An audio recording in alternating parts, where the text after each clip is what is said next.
তো চলুন শুরু করি। জসিম ভাই, আপনি যেখান থেকে বলতে চান, যেভাবে বলতে চান। জি, আমি আমার মায়ের থেকে শুরু করতে চাই। আচ্ছা, তার আগে একটু বলেন তো আপনার জেলা কোথায়? আমার জেলা হলো বরিশাল। বরিশাল, হ্যাঁ, থানা উজুরপুর, গ্রাম সাতলা। আপনার এই ভিডিওটা আমরা যদি ফেসবুকে পাবলিশ করি বা আপনাকে দেখাই, আপনার কোনো আপত্তি নাই তো? না, কোনো আপত্তি নেই। আচ্ছা, ঠিক আছে, বলুন। তার আগে আরেকটা প্রশ্ন, সেটা হচ্ছে আপনি আজকে যে কথাগুলো এখানে বলতে যাবেন লম্বা একটা সময় জুড়ে, এই বিষয়গুলো কি আপনার স্ত্রী, কন্যা এরা কি জানে? পুরোটুকু জানে? মোটামুটি জানে। মোটামুটি জানে? জি। আচ্ছা, ঠিক আছে, চলুন শুরু করুন। আমার মা যখন আমার বাবার সাথে বিয়ে হয়, তো আমার মা ছিল অনেক গরিব, আর আমার বাবা ছিল অনেক ধনী, মানে আমার দাদা। তো আমার দাদা অনেক ধনী, আমার মা হলো গরিব। অবদা রাস্তার উপরে আমার নানা একটা ঘর উড়ে থাকতো তালের পাতা দিয়া। তো তখন আমার বাবা আমার মাকে পছন্দ করে। পছন্দ করার পরে আমার নানাকে বলে, নানাকে বলার পরে নানা করে, না দিব না, তোমরা তো অনেক বড় লোক, তোমাদের সাথে তো আমাদের সাথে চলে না। এক কথা বলতে গেলে আমার যে দাদা, উনি যে এত বড় লোক, আমাদের এলাকার ভিতরে এত নামি লোক, এত দামি লোক আর কেউ ছিল না, একজনই অজে, তার মাঝে তো আমার দুই দাদা। তো আমার দাদা হইলো বড়। তো তারপর আমার বাবে কইল, না আমি নিবই। পরে যাই হোক, আমার মাকে এক প্রকার জোর করে নিচ্ছে। নেয়ার 1 বছর পরে আমি হই, তখন হইলো 88 বন্যা। তখন আমার বয়স হলো 13 দিন। তখন আমার বাবা ঢাকায় থাকতো। পরে ঢাকার থেকে দেশে গেছে। তো ঢাকা থাকা অবস্থায় আমার বাবা টেম্পু চালাইতো। তো ওনার হাতের থেকে টেম্পুটা হারাই গেছে। হারাই যাওয়ার পরে যখন আমার বাবা... দাঁড়ান, আমার এখানে একটা সন্দেহ আসছে। সেটা হচ্ছে আপনার বাবা বা এত বড় লোক আপনার দাদা, কিন্তু আমার বাবা টেম্পো চালাচ্ছে কেন ঢাকা শহরে এসে? আমার বাবা একটু অন্য টাইপের আসছিল। আচ্ছা, মানে সে তাদের সংসার থেকে একটু আলাদা, মানে নিজের পার্সন থেকে কিছু করতে চাইছিল আমার মায়ের জন্য। আচ্ছা, মানে বিষয়টা কিরকম যে আপনার মাকে বিয়ে করার পর আপনার দাদা আলাদা করে দিয়েছিল বা এরকম কোনো কিছু কি, নাকি নিজে থেকেই একটু আলাদা হয়ে যাচ্ছিল? আমার দাদা তখন জানে না, আর কিছুদিন পরে জানছে এই টেম্পো চালায় ঢাকা শহরে এসে, তার কিছুদিন পরে জানছে। আচ্ছা আচ্ছা, ওকে, তারপর? তখন আমার বাবা যখন টেম্পু চালাইয়া টাকা পয়সা আমার মাকে দেয়, তো এভাবেই চলতে আসছে। তো এক প্রকার যখন আল্লাহ ওই টেম্পুটা হারাই যাওয়ার পরে ঢাকার থেকে ওই টেম্পুর যে মালিক, উনি দেশে যাওয়ার পর আল্লাহ আমার দাদার কাছে যখন বলার পর আমার দাদা তো আবার অনেক মেজাজি লোক ছিল। পরে আমার বাবাকে ঘরের আড়ার সাথে বাইন দেয়া ঝুলাইয়া পিটাইছে। আপনার বাবাকে? হ্যাঁ। কয় ভাই ছিল আপনার বাবারা? আমার বাপ চাচারা হলো 5 ভাই। 5 ভাই, ওকে। জি, আমার বাবাই মাইজা। তো তখন পিটানোর পরে মারি খাওয়ার পরে আমাদের ওখান দিয়ে আবার লঞ্চ চলতো নদী দিয়া। উনি যাইতে আসছে, তখন আমাদের ঘর তো আবার ওই অবদা রাস্তার উপরে। তখন আমার মাকে লঞ্চের থেকে ডাক দিয়ে বললো, নজিলা আমি ঢাকা যাইতে আসছি, ঢাকা যাইয়া একটা বাসা নিয়া পরে আল্লাহ জসিমদার তোরে নিয়ে যাব। কে বলেছে এটা? আমার বাবা বললো, লঞ্চের থেকে ডাক দিয়ে। ছোট নদী তো, জি, ডাক শোনা গেছে। পরে আল্লাহ আসলো, আসার পরে তো আর কোনো খোঁজ নাই। আজও খোঁজ নেই, কাইলও খোঁজ নেই, আজকে 30 বছর। মানে কি আজ পর্যন্ত কোনো তার খোঁজ পাইনি। ঢাকা এসেছিল নাকি বাড়িতে যাওয়ার পর? ঢাকা আসছিল, কিন্তু ঢাকা আসার পরে আর কোনো খোঁজ পাওয়া যায়নি, আজও পর্যন্ত খোঁজ নাই। কি হয়েছে কিচ্ছু জানেন না? না, কিচ্ছু জানি না। তো আমরা অনেক খোঁজাখুঁজি করছি, অনেক কবিরাজ, অনেকখানে যাওয়া হয়েছে, কোথাও পাইনি। আমার দাদা দাদিও গেছে, কোথাও পাইনি। আমার দাদি মারা গেছে আমার বাপের শোকে, যে ছেলেটা আজও পর্যন্ত খবর নাই। এই শোকে আমার দাদি মারা গেল। মানে আপনার বাবা ওই রকম অবস্থায় ঢাকাতে আসার পরে পুরোপুরি নিখোঁজ হয়ে যায়? হ্যাঁ, নিখোঁজ। পরের থেকে আজও পর্যন্ত খবর নাই। তখন যখন আমার 3 বছর বয়স হয়ে গেল, তখন আমার মা ঢাকায় চলে আসলো। ঢাকায় চলে এসে এই অলওয়েজ গেটে আমার মা একটা চাকরি নিল গার্মেন্টসে, হেল্পারে। আচ্ছা আচ্ছা। বেতন ধরলো তার 300 টাকা বেতন। তো 300 টাকা বেতন ধরলো। তখন মা আমার চাকরি করে, আর আমার খালা থাকতো হলো 7 তলা এই বস্তিতে, খালা খালু এরা থাকতো। পরে ওই 7 তলা বস্তিতে থাকতো। ওই বাজারে আবার একটা দোকান আসছিল। জি, বাজারে একটা দোকান আসছিল। দোকান থাকার পরে ওই দোকানে যখন মার ছুটি হইতো, ছুটি হওয়ার পরে খালার মা একসাথে বাজারে যাইতো। ওই বাজারে আবার আমার খালুর একটা দোকান আছিল, শুটকির দোকান। 7 তলা বস্তিতে যে বাজার আসছিল, একটাই দোকান আসছিল ওই বস্তিতে। আচ্ছা। শুটকির দোকান। তখন আমার মায়েরে ওইখানে একটা দোকানদার পছন্দ করার পরে যখন আমার খালুরে বলল যে তোমার কি লাগে, তখন আমার খালু বলল যে তো আমার জেট্টোস। তখন বলল যে তোমার জেট্টোস শুনে আমার পছন্দ হচ্ছে। তখন আমার খালু সব কিছু ভাঙ্গে চুরে বলল যে ওর আরেকখানে বিয়ে হয়েছিল, ওর একটা ছেলে আসছে 3 বছর বয়স। আমার খালু আর খালা নানিরে বললো, নানিরে বলার পরে তখন তো আমার মা অল্প বয়স, আমি 15 বছর বয়সে আর কি মার হয়েছি, অল্প বয়স। তখন আমার খালু আর খালা ওনার সাথে বিয়ে দিয়ে দেয়। মানে আপনার মার সেকেন্ড বিয়ে? হ্যাঁ, আমার মার সেকেন্ড। তখন আপনার বয়স কত? তখন আমার 3 বছর বয়স। 3 বছর বয়স, মনে থাকার কথা না, হালকা হালকা হয়তো কিছু মনে আছে। হ্যাঁ, পরে যখন বিয়ে দিয়ে দেয় তখন আমি তো আমার নানা নানির কাছেই থাকি।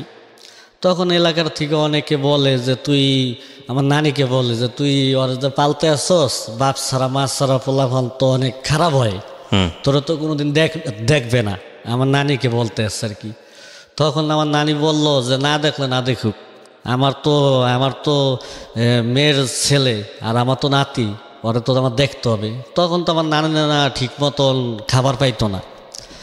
তো শাপলা ফুল আছে না, শাপলা, ওই শাপলা একটা ঢ্যাপ হয়, শাপলা ফুলের বিচি যেটাকে বলে। হ্যাঁ। তো নানি ওই ঢ্যাপটা তুইলা ওইটারে ফাড়তো, ফাইরা ওই ঢ্যাপের থেকে যে বিচিগুলা বাইরাইতো ওইটা শুকায় ওটা ভাজলে একটা মুড়ির মতো হয় বা খই না, ওটা শুকানোর পরে ওটা যখন শক্ত হয়ে যেত ওইটা দিয়ে নানি ভাত দেখাইতো, ওটা ভাত রান্না করা যায়। হ্যাঁ, এভাবেই চলছে। অনেক গরিব, মানে তারা একবেলা খাইতে পারলে 3 বেলা খাইতে পারে নাই, এরকম গরিব আসছিল। একদিন খাইছে, আরেকদিন দেখা গেছে না খেয়ে রয়েছে। আবার শাক শুধু দেখা গেছে সেদ্ধ কইরা, লবণও ছিল না। আমার মা বলছে যে লবণ নাই, শুধু সেদ্ধ কইরা শাক খাইছি, এত খারাপ অবস্থা ছিল। তখন তো আমার 3 বছর বয়স, এরকম করতে করতে এরকম ছিলাম, থাকতে থাকতে আমার 7 বছর বয়স হয়ে গেল। 7 বছর বয়স হলো, কিন্তু আমার নানা ঠিক মতন কাজ করতো না। নানি জমিতে মানুষের কিষান দিত, যেটা আমাদের দেশে বলা হয় আর কি কিষান, ঢাকা শহর যেটা বলা হয় আর কি কামলা।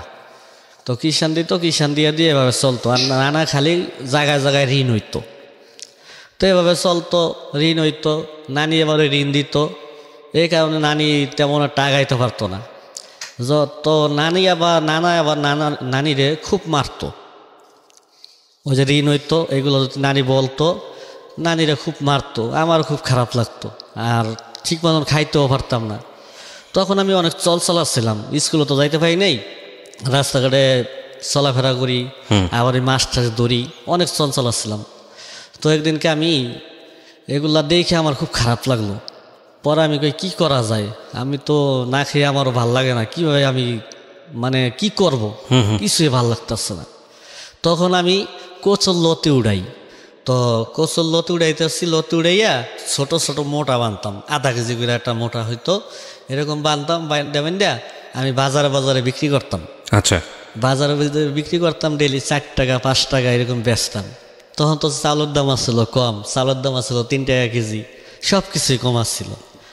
তো আমি ওই 4 টাকা 5 টাকা বেচলে দেখা গেছে একদিনকে 1 কেজি চাল আনছি, আর একদিনকে দেখা গেছে একটু তেল আনছি, আর একদিনকে দেখা গেছে একটু লবণ আনছি, এভাবে চলতে আছে। এখন মোটামুটি আমি 2 বেলা খাইতে পারতে আসছি। তো এইভাবে লতি উড়াইতে প্রায় 2 বছর আমি লতি উড়াই। তো এই লতি যে বিক্রি করতে যাই, আমার চাচারাই আমার কাছ থেকে লতি কিনে নিয়ে যেত। আপন চাচা? জি। তো মানে লতি কিন্তু আপন চাচারা? জি, আমার আপন চাচা আমার কাছ থেকে লতি কিনতে নিত বাজারের থেকে। তারপর চাচা আমার কোনোদিন একটা মিষ্টিও খাওয়ায়নি, একটা চকলেট কিনে খাওয়াই নেই। কিন্তু তারা প্রচুর বড় লোক, তখন প্রায় 1-1,500 মন 500 মন 600 মন ধান পাইতো আমার চাচারা। তা আমার একটা চকলেট তারা কিনে খাওয়াইতো না, চাচাই আমার কাছ থেকে লতি কিনে নিয়ে যেত। তো এইভাবে অনেকদিন চলে। যখন আমার বয়স 9 বছর হয়ে গেল, তখন আমি এই লতি উড়াইতে এলাকার ভিতরে আর কোনো লতিই নাই। কচু গাছে যে লতিটা হয়, তো এলাকার ভিতরে লতি নেই। এখন আমি আর কি করব, এখন লতিও পাইতে আসছি না। এখন আবার আগের মতন আমার মানে 1 বেলা খাইলে 2 বেলা খাইতে পারি না, এভাবে আর কি চলতে আসছে। পরে আমি অনেক কষ্ট করিয়া লতিমতি আবার অনেকদিন উঠাইয়া টাকা জমাইলাম, টাকা জমাইয়া তখন বাদামের কেজি চলে হইলো আপনার 16 টাকা, 10 টাকা, 12 টাকা কেজি চলে। তখন আমি বাদাম কিনলাম 20 টাকা দিয়া, আমি 1 কেজি বাদাম কিনলাম। বাদাম কিনে আমি বাড়িতে এসে ভাজছি, ভাইজা এটা আমি আবার লঞ্চে বিক্রি করতাম 60 টাকা শ। 100 গ্রাম বাদাম 60 টাকা, 40 টাকা কেজি। তো 1 কেজি বাদাম ভাজার পরে আমার 750 গ্রাম হয়েছে। তো আমি 30 টাকা বিক্রি করলাম। বাদাম কিনছিলাম হইলো আপনার 14 টাকা দিয়ে 1 কেজি। জি। তো ওই দিনকে আমার 16 টাকা ব্যবসা হয়েছে। পরের দিনকে আমি আবার কিনলাম হইলো আপনার 2 কেজি। এরকম কিনতে কিনতে আমি 1 বছর বরিশাল লঞ্চে বাদাম এটি বিক্রি করলাম, বাদাম বেচলাম, ঝালমুড়ি বেচলাম। মানে এই সময়ের মধ্যে লেখাপড়ার লও নাই? না, মানে আপনি স্কুলে জানি নেই? না। আপনাকে স্কুলে পাঠাচ্ছে না? স্কুলে কে পাঠাবে আর কে লেখাপড়া আমার করাবে, কে খরচ দিবে? আচ্ছা। তো আমি বাদাম বিক্রি করতে আসছি। তো তখন আমার 9 বছর বয়স চলে। 9 বছর বয়সে আমি যখন বাদাম বিক্রি করা শুরু করলাম, বাদাম বিক্রি করতে করতে আমার 1 বছর হইল। তখন আবার নানা নানি বরিশাল থেকে চলে যায় গোপালগঞ্জ কোটালীপাড়া। আচ্ছা। আমার নানার অরিজিনাল বাড়ি হলো কোটালীপাড়া। ওই তখন বরিশাল এসে আর কি অবদা রাস্তার উপর ছিল। আচ্ছা। তখন যখন চলে যায়, যাওয়ার পরে ওখানে যখন গেলাম, যাওয়ার পরে আমি জমিতে কাজ করি। আচ্ছা। জমিতে কাজ করি, সকালবেলা যাইতাম আমার বড় মামার লাগে, যাইয়া সারাদিন জমিতে কাজ করতাম।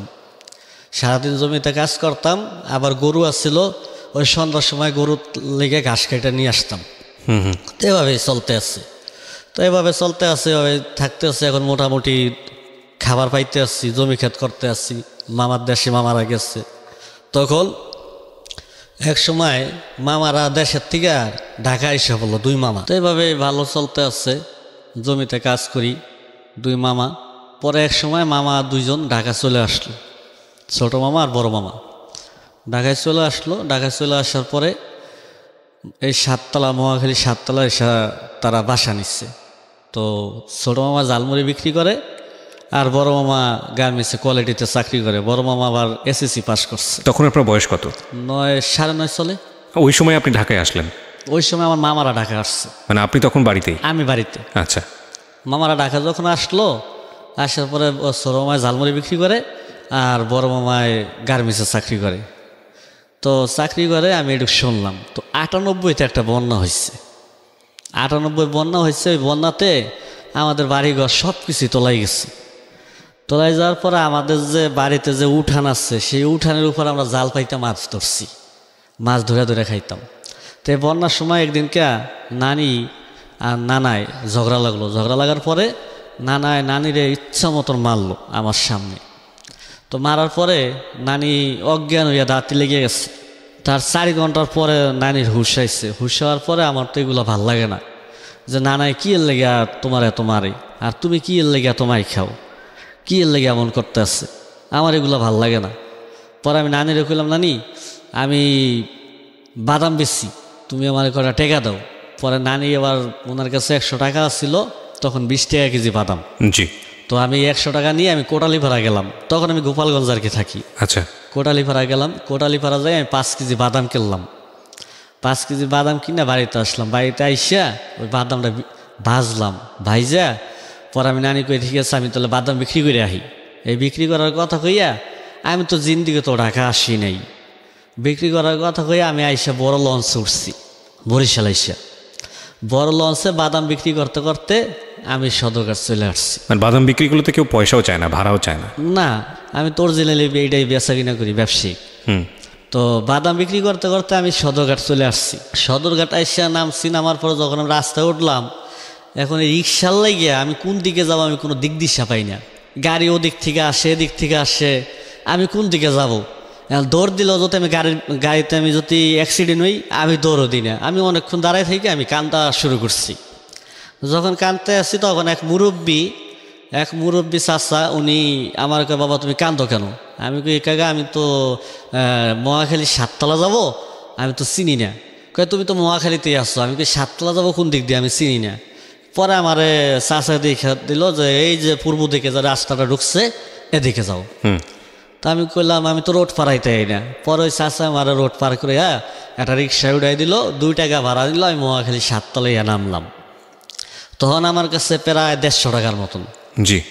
কিন্তু আইসা নামছি, এখন আমি তো কোনো বাসা বাড়ি কিছু চিনি না, মামায় কোন জায়গায় থাকে কিছুই জানি না। তা আমি 7 তলা ওই যে মেডিকেলটা আছে, মেডিকেলের ওইখানে বসে রয়েছি। সকাল 10টার দিক দিয়ে আসছি আমি, বেলা 4টা পর্যন্ত বসে রয়েছি, মামারে তো দেখি না। আমি কিছু খাইও না, যে আমি যে খাবো যদি আমার টাকা খাইয়া যদি শেষ করে ফেলাই, তা যদি আমার বাড়ি যাওয়া লাগে আমি কিভাবে যাব, এই কারণে আমি কিছু খাইও না, আমি বসে রয়েছি। তো তখন 5টার দিকে দেখি আমার ছোট মামা ঝালমুড়ির বল মাথায় নিয়ে আসতেছে। পরে আমি উঠে দৌড়ে যেয়ে মামারে ধরছি। যখন ধরছি, ধরার পরে মামায় কইতে আসছে, কিরে তুই করতে গেলি? পরে গেলাম আমি বাইরের থেকে আসছি। কি লেগে আসছিস? পরে আমি মামারে কইলাম যে এরকম নানা নানির মারে। পরে আমি এরকম করতে করতে চলে আসছি। পরে আমার মামায় বাসায় নিয়ে গেল। বাসায় নিয়ে যাওয়ার পরে নানির কাছে একটা চিঠি লিখছে। চিঠিটা 4 দিন পরে দিয়ে পৌঁছেছি। পৌঁছানোর পরে তারা বুঝতে পারলো যে আমি ঢাকা আসছি। মানে আপনার মামাও ঢাকা শহরে ঝালমুড়ি বিক্রি করতো? হ্যাঁ, ছোট মামা। আচ্ছা। আর বড় মামা গার্মেন্টসে কোয়ালিটিতে চাকরি করতো। আচ্ছা, তারপর? পরে আমার কয়, তাহলে তুই 4-5 দিন বেড়াইয়া তুই চলে যা। পরে আমি কই, না আমি আর যাবো না, আমি ঠিক মতন খাওয়ানো পাই না, আর নানা নানি খালি এসে ঝগড়া করে, নানিরা খালি মারে, আমার এগুলো ভাল লাগে না, আমি আর যাবো না, আমিও আপনার লাগে ঝালমুড়ি বেচবো। তখন আমার 10 বছর ভোট চলে, 98 বন্যাতে। তখন আমি মামার সাথে ঝালমুড়ি বিক্রি করা শুরু করলাম। তো ঝালমুড়ি বিক্রি করতে করতে করতে করতে এভাবে মোটামুটি ভালো চলতে আছে। আমি 3 বেলা খাইতে আসছি, আমার খুব ভালো লাগতে আসছে। আমি ঝালমুড়ি বিক্রি করতে আসছি, আমার অনেক অনেক ভালো লাগতে আসছে। এই 10 বছর বয়সেও আপনি স্কুলে যাননি?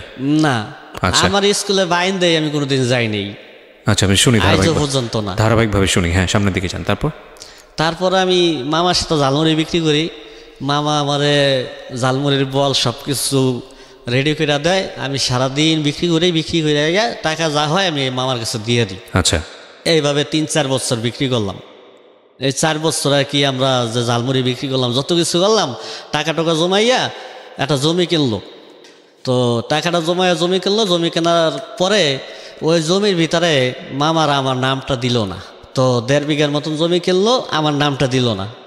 তো আমি অনেক দিন পরে আমি জানতে পারি যে জমি কিনছে যে ওটার ভিতরে আমার নাম নাই। আচ্ছা। তো নামটা যখন নাই, আমি অনেক কষ্ট লাগলো আমার, যে আমি এতদিন ধরে মামাগুলোকে ঝালমুড়ি বিক্রি করি। তারা তো আমার 7 বছর আমার পালছে, কিন্তু এখন যে আরো 7 বছর বয়স আমার প্রায় হয়ে গেল, আমি তো তাদের সাথে যত কিছুই করছি, যা টাকা কামাইছি আমি তো তাদেরকে দিয়ে দিলাম। আমি তো একটাই কথা, আমার নিজের লেগে আমি কিছু করলাম না। তাহলে মামারা আমার এইভাবে ঠগাইলো, আমারে জমিটা কিনলো, আমার নাম রাখলো না। পরে আমি মামারা যখন বললাম, মামাই কইলো যে তোর নাম দিনে তাতে কি হয়েছে, তোর মার নাম দিচ্ছি। পরে আমি কইলাম, মার নাম দিচ্ছেন? পরে হ্যাঁ। তা ঠিক আছে, মার নাম দিলে আর আমার কোনো সমস্যা নেই। তো এর ভিতরে বড় মামা বিয়ে করাইলো, আমার খালুই বিয়ে করাইলো। কাকে বিয়ে করালো? আমার খালু বিয়ে করাইলো, তার আপন ফুফাতো বোন। বড় মামা বিয়ে করলো? হ্যাঁ। আচ্ছা। বিয়ে করানোর পরে মামা নিরে ঢাকা নিয়ে আসলো। তার 3-4 মাস পরেই ছোট মামারে বিয়ে করাইলো, আমার খালুই করাইলো। দোনো মামারাই খালুই বিয়ে করাইলো। তো দোনো মামাদের নিয়ে আসলো, একটা রুমেই 2টা চৌকি ফেলাইয়া আলাদা আলাদা আর কি থাকে। কিন্তু এখন আমি কোথায় থাকবো? আমার কয়, তুই এখন বড় হইছস, তুই এখন কই থাকবি থাক। আমি কই থাকবো? পরে কয়, আমার লগে তো তোরা রাহা যাব না। পরে আমি বললাম, তাহলে আমি এখন কী করবো? আর তুই আমার লাগে এখন ব্যবসা বাণিজ্য করতে পারবি না। পরে কয়, ঠিক আছে, তাহলে ব্যবসা আমার আলাদা করে দেন, আমি আলাদা করি, আর আমি নিচে ঘুমাই। এভাবে আমার পরালা মামারা রাজি হইলো। রাজি হওয়ার পরে আমার মামা আলাদা ব্যবসা করে দিল। যে টাকার মাল দিত আমি ওই টাকা তারা দিয়ে দিতাম। আর আমার যে ব্যবসাটা হইতো, ওই ব্যবসাটার থেকে খাওয়ানোর টাকা দিয়া আমি মামার কাছে, ছোট মামার কাছে আমি 1800 টাকা জমাইলাম। আচ্ছা। 1800 টাকা জমাইছি। পরে আমি মায়ের খুব দেখতে মন চাই, মায়ের তো এর ভিতরে দেখি নেই, মায়ের খুব মিস করতে আসছি, মায়েরা দেখতে মন চাই। মামানিরা আসলো, এই কারণে আর কি মায়ের কথা খালি মনে হইতে আসছে। তো মায়েরা দেখতে মন চাই। আমি মামারে কইলাম, কি মামা আমার ওই টাকাটা দেন, আমি একটু মায়েরা দেখতে যাব। পরে কয়, কিসের টাকা? ছোট মামা আমার বললো, কিসের টাকা? আমি কি, আমি যে ঝালমুড়ি বিক্রি করলাম, আপনার কাছে যে আমি 1800 টাকা জমাইলাম, সেই টাকাটা দেন। কয়, আমার কাছে কোনো টাকা নেই, তুই আমার দ্বারা কোনো টাকা রাখস নাই।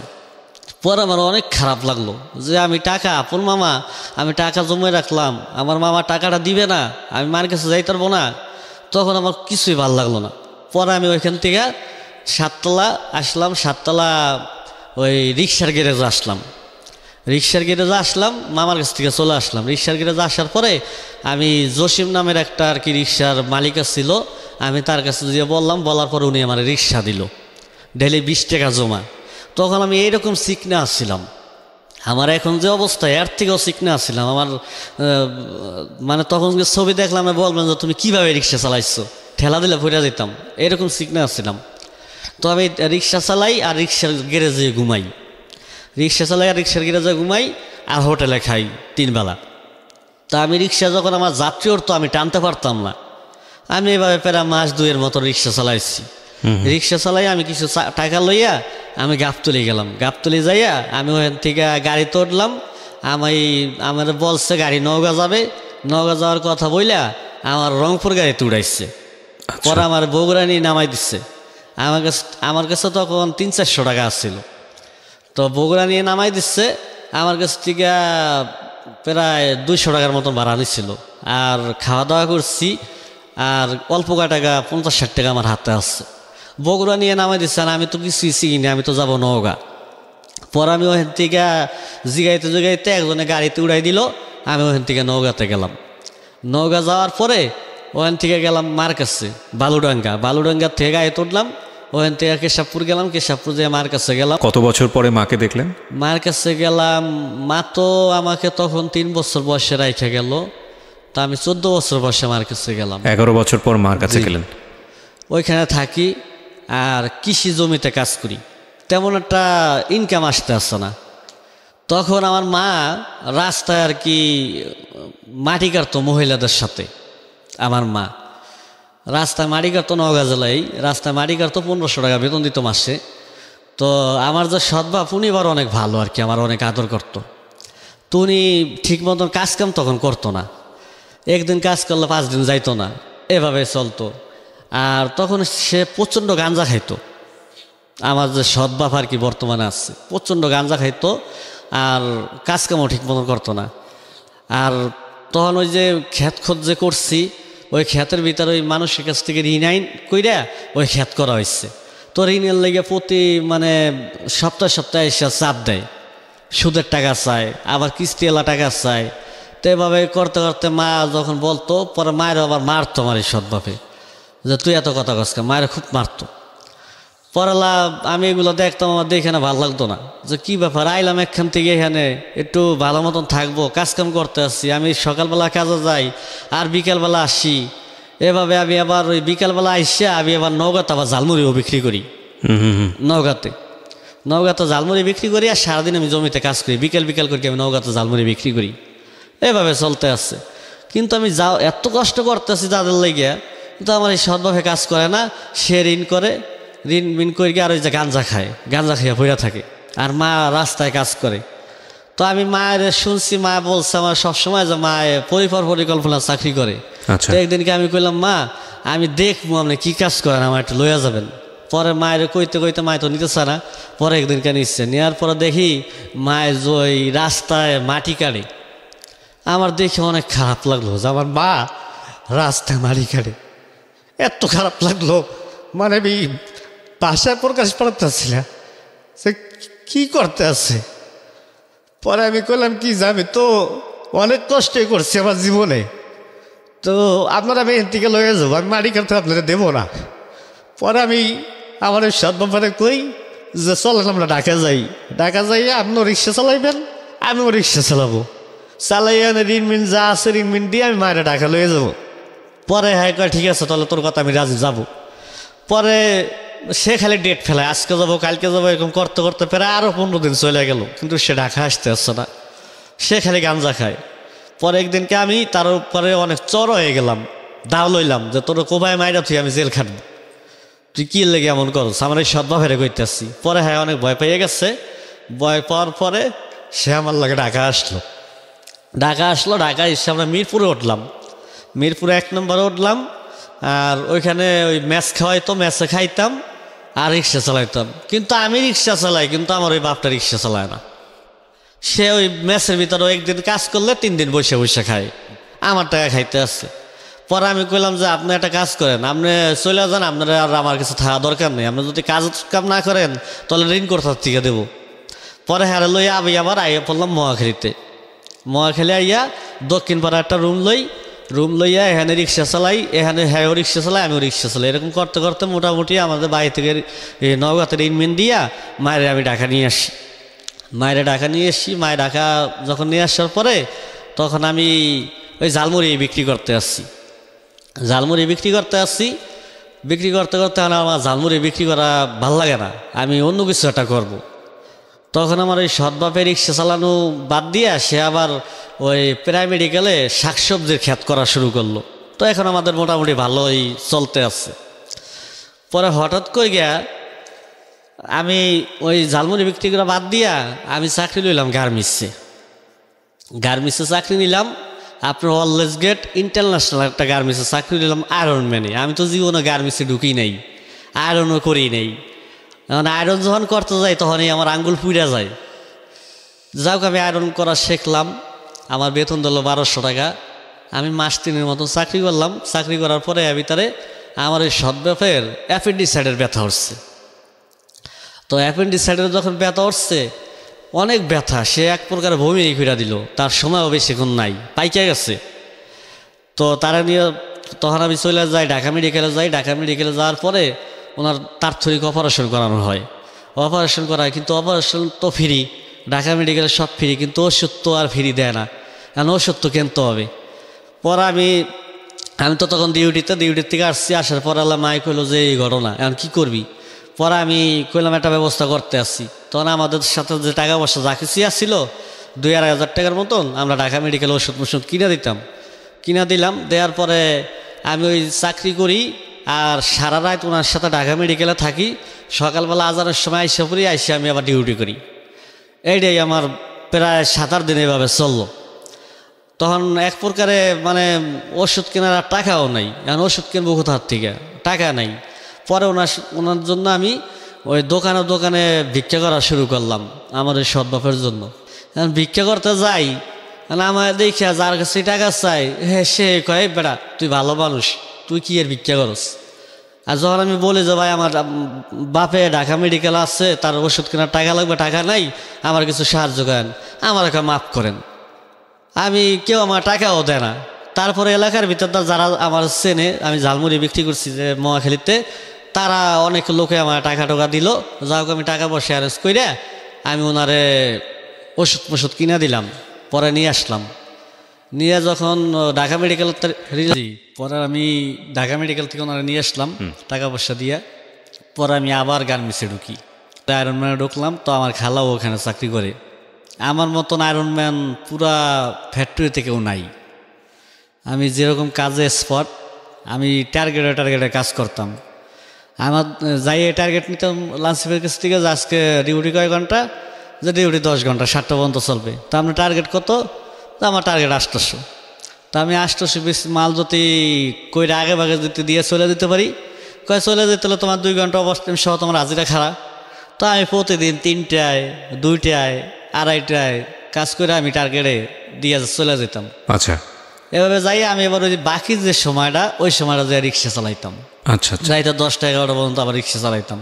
তো এইভাবে আমার মোটামুটি আমাদের সংসার খুব ভালো চলতে আসছে। আচ্ছা, সংসার বলতে তখন কে সংসারে? মানে আমার মা, আমার সৎ বাপ এবং আপনি, আর আমার 2 বোন। ও, ওই সৎ বাবার ঘরে আপনার 2 বোন ছিল? হ্যাঁ, আর আমার একটা ভাই আছে। ও আচ্ছা, মানে এই সবাইকে আপনি চালাচ্ছেন? হ্যাঁ, সবাই একসাথে, আমি আর আমার ওই যে সৎ বাপ, দুজনেই কাজ করি। আচ্ছা আচ্ছা, এভাবে মোটামুটি ভালো চলতে আসছে। তো চলা অবস্থায় আমি এক প্রকার আমার ওই গার্মেন্টসে একটা মেয়েকে খুব ভাল লাগে, অনেক ভাল লাগে। ওর নাম ছিল আর কি সোনিয়া। তো আপনার স্ত্রী জানে আপনি যাকে পাশে বসে আজকে গল্পটা করছেন? জানে, আমি বলছি। তো অনেক ভালো লাগতো।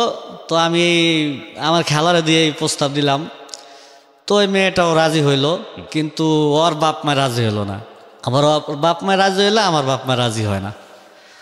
তো এইভাবে চলতে আসছে। পরে এক সময় মন খারাপ করে, শুক্রবারের দিন মন খারাপ করে বাড়ির ভিতর বসে রয়েছি। ওই বাসার ভিতরে একটা নারকেল গাছ আসছিল, তো ওই নারকেল গাছের ওইখানে এক বাবের রুম আসছিল, একই বাড়িতে থাকি আর কি আমরা। তো নারকেল গাছের ওইখানে বসে রয়েছি, আর মামা ইয়া ছবি তুলতে আসছে। তখন মামার ক্যামেরা ছিল, মামা ইয়া ছবি তুলতে আসছে। সবাই জানে মন খারাপ, আমার গার্জিয়ান রাজি হয়, ওর গার্জিয়ান রাজি হয় না, এই কারণে আমাদের বিয়েটা হচ্ছে না। পর আমি নারকেল গাছের গোড়ায় বসে রয়েছি, বসা আমি ভাবতে আছি কি করব। পরে ভাবিটার একটা বাচ্চা আসছিল, ওই বাচ্চাটার আমি আবার খুব আদর করতাম। তো এই টাইমে ওই ভাবির সাথে একটা মেয়ে আইসা বসলো। তা আমার মনে কোনো খারাপ ছিল না, আমার মনটা এমনি খারাপ যে আমি একটা মানুষকে পছন্দ করলাম, সে রাজি হইল না। তো ভাবির একটা প্রশ্ন করলাম যে ভাবি একটা প্রশ্ন করি, উত্তর দিবেন? পরে কয় কি বলেন? পরে আমি বললাম আমি প্রশ্নটা করবো হইলো ইংলিশে, কিন্তু আপনি উত্তরটা দিবেন হলো বাংলায়। তখন বলল ঠিক আছে আমি দেব, বলেন। কয় আবার কইলো যে না আমি দেবো না, তুমি প্যাঁচ ধরবা আমার কথা। আমি বললাম না প্যাঁচ ধরবো না, বলেন। পরে আমি ভাবিরা বললাম যে ভাবি মানুষে প্রেম করলে আই লাভ ইউ কয়, আই লাভ ইউ অর্থটা কি? তো আমার মূল কাহিনী হলো ভাবি যখন উত্তরটা দিবে আমি প্যাঁচটা ভাবিরা ধরবো। তো এই কথাটা বলার পরে ভাবি কোনো উত্তর দিল না, কিন্তু পাশের মেয়েটা উত্তর দিল যে উত্তরটা আমি দিই। আমি কই কেন, আমি তো প্রশ্নটা করছি ভাবিকে, আপনি উত্তর দেবেন কেন? কয় দি, সমস্যা কি? পরে বলে যে আমি দিই। আমি কই ঠিক আছে দেন। পরে বলে যে আই লাভ ইউ অর্থ মানে আমি তোমাকে ভালোবাসি। যখন মেয়েটা এই কথা বললো, আমি মেয়েটার একটা প্যাচ ধরলাম, দেখো তুমি কোনো তোমার নিজের মুখ থেকে বলছো আমি তুমি আমাকে ভালোবাসো। মেয়েটা কি ভালোবাসতেন আপনি? না না, এই মেয়েটা না, আর একটা মেয়ে। আমি মন খারাপ করে বসে দিচ্ছি, ফান করছিলেন আর কি? হ্যাঁ, মানে আমি তো দুষ্টামি করতে আছি, আসলে এরকম কোনো কিছু আমার মনে ছিল না। আচ্ছা আচ্ছা। তো মেয়েটারে বললাম যে তুমি কলম তোমার মুখ থেকে বলছো, ভাবি কলম সাক্ষী যে তুমি আমাকে ভালোবাসো। তো এই কথা বলার পরে মেয়েটা আমার উপর দুর্বল আসছিল, কিন্তু আমি জানতাম না। পরে এই কথা বলার পরে মেয়েটাও কয় হ্যাঁ আমি তো সত্যই বলছি। তো এভাবে অনেকদিন চলার পরে মেয়েটা অফিসে তো একসাথেই, মানে আমার পাশের গার্মিস আর আমার গার্মিস জোড়া বিল্ডিং একখানেই, ওই যাইতাম আসতাম। তো আমি যখন বাইরে যেতাম ও তখন বাইরে যেত। আচ্ছা, একসাথে আসতো, ওই আমার সাথে সাথে আসতো। আচ্ছা। তো একদম এক কথা দুই কথা এরকম 1 মাসের মতন মানে চলাফেরা হয়, কিন্তু আমাদের ভিতরে কোনো প্রেম মানে কোনো কিছু এরকম আমি মানে এরকম কোনো কিছু আমি বুঝতে পারছি না, কিন্তু ওই আমার মনে মনে ভালোবাসতে আসছে, কিন্তু আমি তো জানতে পারছি না। পরে এক পর্যায়ে সে আমাকে যখন অনেক মানে লাইক করে, তখন ঢাকা গেলাম, একটা বন্যা হয়েছিল। ওই বন্যার সময় পানির ভিতর দিয়ে যাই আসি, বৃষ্টির সময় ওই আমার ছাতা ধরে রাখছে, ছাতা ধরে ধরে ওই আমার লয়ে তো গার্মেন্টসে। তো এক প্রকার ওর উপর আমিও দুর্বল হয়ে যাই। পরে আমার লেগা বাসার সবাই জানাজানি হয়ে যায়। পরে ওই আমার লেগে অনেক মার খায়। মার খাওয়ার পরে আমার মামা আর আমার সৎবাপ, আমার মা, আমার খালা খালু, আমার বড় মামা, তখন সবাই একসাথে আর কি থাকি। তখন তারা ওই মেয়েরা যখন আর দুলাভাই আর বুনে অনেক মারলো, ওই আবার থাকতো আর বোন দুলাভাইয়ের কাছে। অনেক মারার পরে তখন মামারাও আর খেপে গেছে যে মেয়েটারা এত মারলো আর মেয়েটাও এত মার খাইলো, তো ঠিক আছে মেয়েটারা আমি আইনা জসিমের সাথে বিয়া পড়াই দিই। পরে মেয়েটারা আনলো, আনার পরে ওই বন্যার সময় 12টা 1 মিনিটে আমাদের বিয়ে হয়ে গেল ওই মেয়ের সাথে। তো মেয়ের সাথে বিয়ে হয়ে গেল, হওয়ার পরে আমরা মোটামুটি ভালোই সংসার করতে আসছি, কাজবাজ করতে আসছি। আর বড় বোনের নাম ছিল রীতা। কত সালের দিকে এই ঘটনা? সালটা আমার খেয়াল নাই, শুনি আমরা ধারাবাহিকভাবে শুনি। আচ্ছা, তখন আমরা মোটামুটি ভালোই চলতে আসছি। আর বোনও আমাদের সাথেই একসাথে, রীতা আপা নাম, আল্লাহ ওনাকে বেঁচতে নিক, উনি মারা গেছে। তো উনি এক প্রকারে ক্যান্সার হইয়া মারা গেল। মারা যাওয়ার পরে প্রথম স্ত্রীর আর কি বোন, বড় বোন, হ্যাঁ ওনার বড় বোনটা ক্যান্সার হইয়া মারা গেল। মারা যাওয়ার পরে আমার যে ওয়াইফ, উনি এখন ওনার বাপ মার কথা নিয়ে চলে, আমার অনেক বকাবাজি করে, আবার ওনার মন মতন অনেক চলে, আমার থেকে চলে যায়। মানে আমার মানে সংসারে খুব খারাপ অবস্থা, মানে এত পরিমাণ আমার ওই অত্যাচার করতে আসছে, মানে আমি সহ্য করতে পারতেছি না। তো আমি আবার ওইখান থেকে চাকরি ছাইরা ওই যে গার্মেন্টসে চাকরি করে ওই গার্মেন্টসে যে আমি চাকরি নিই। তখন তো আমার সাথে যোগাযোগ নাই আয়সার সাথে। তা আমি চাকরি নিই, আমি খুব ক্রিটিক্যাল কাজ করি, তখন আমি অপারেটর, আমি উড়াধুরা কাজ করতে আসছি, মানে ওই গার্মেন্টসের ভিতরে আমার উপরে কোনো অপারেটর নাই, আচ্ছা আর যে কোনো গার্মেন্টসে মানে আমি যে ধরনের কাজ করি আমার মতন কাজ কেউই করতে পারে না, কোয়ালিটি এবং প্রোডাকশন আমার উপরে কেউ পারে না। পরে ওর বইনের যে আমি দেখা দিতে আসছি, তো লানসিপ কইতে আসছে যে এটা ওর করা দরকার না, এটা তুমিই করো। তখন আয়সা মনে মনে হিংসামি করতে আসছে, মানে আয়েশাও কাজ করতো গার্মেন্টসে? হ্যাঁ, যে করতে এখন সিকুনালি আসছে এটা ওর কাছ থেকে শোনেন, মানে হিংসা জিনিসটা ওর কাছ থেকে শোনেন। আচ্ছা আয়েশা, আপনার কাছেই যাই। আসলে আমরা তিনজনে ওই গার্মেন্টসে কাজ করতাম, মানে অন্য জায়গায় হেল্পার ছিলাম, ওখান থেকে যাই অফারে ঢুকছি ওই তিনজনে ওই জায়গায়। জি। আমি, আমার বান্ধবী আর আমার এক বড় বোন, ও হলো মামাতো বোন ছিল আমার। তারপরে আর কি আমরা তিনজন আর কি সামনাসামনি বসছি, আমার সামনে আমার বোন, তারপরে বান্ধবী, আমি সবার পিছে। তারপর ওনারা যখন দিল আমার সামনে, তখন আমার রাগ উঠে গেছে যে ওনাকে কেন দিল।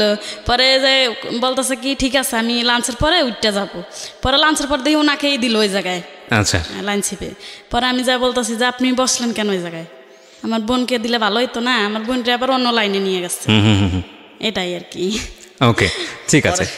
পরে অনেক হিংসামি করলো, হিংসামি করার পরে এখন আমার তো দিছে এখানে, এখন আমি চালাইতে আসছি। তো এটার মাঝখানে ওই ওরে আবার অনেকে পছন্দ করতো, কিন্তু ওর সাথে কেউ আর কি প্রেম করতে পারতো না। তো আমার বন্ধু বান্ধবের ভিতরে বলতে আসছে এমনটা মেয়ে, ওরে কেউ প্রেম করতে না লাগে। তো পরে আমি কইলাম কেমন মেয়ে, মেয়েটার লাগে প্রেম করতে না, কীরকম এই মেয়ের কি এত অহংকার আমি দেখবো। পরে কয় তুই যদি প্রেম করতারস তাহলে আমি 1 মাসের বেতন দিয়ে দিব। আচ্ছা, কেউ একজন বাজি ধরেছে আপনার সঙ্গে, তাই তো? তখনও কি আপনি মানে আপনার প্রথম স্ত্রী আছে না সংসার? হ্যাঁ, তখন আসছে, প্রথম স্ত্রী আছে তখন? আচ্ছা, তখন আমি বললাম যে কথা তো ঠিক, কিন্তু প্রেম করবো, কিন্তু প্রেমটা কোনো সত্য হবে না, তুই যদি কষ্ট পায় ওইটা যাই না, তোর প্রেম করে দেখাইতে হবে। পরে কই আমি 3 দিন টাইম নিলাম, 3 দিনের ভিতরে আমি ওরে প্রেম করে না, ওর হাত ধরে ঘুরবো, তোরা চাইয়া দেখ। হ্যাঁ, পরে ওরা বাজি ধরলো যে কেউই বলে ওর লাগে মানে প্রেম করতে পারে না। আয়েশা যিনি আপনার স্ত্রী? হ্যাঁ। পরে আমি বললাম যে আমি কইরা দেখাবো। কয় তুই যদি পারস তাহলে 1 মাসের বেতন বাজি, 1 মাসের বেতন দিয়ে দেবো। পরে আমার কইলো টাইম কয়দিন? আমি কই তোরা কয়দিন টাইম? কয় তোরা 1 সপ্তাহ টাইম দিলাম। আমি কই আমি তোর 3 দিন টাইম দিলাম, এই 3 দিনের ভিতর প্রেম কারা কয় বুঝি না, হাত দিয়ে হাত ধইরা ধইরা ঘুরবে, তোরা চাইয়া চাইয়া দেখবি। পরে কয় ঠিক আছে। পরে ওরা আমি বললাম, বলার পরে মানে আমার জীবনের যে গল্পগুলো এগুলো বললাম, বলার পরে ছোটবেলার গল্পগুলো, হ্যাঁ, ওর খুব মায়া লেগে গেল আমার উপরে। আমি কোনো প্রস্তাব দিলাম না আর কি, ওদিনকে আর কি গল্পগুলো বললাম, কাজ ছিল না, মেশিনে বসে বসে বলছি।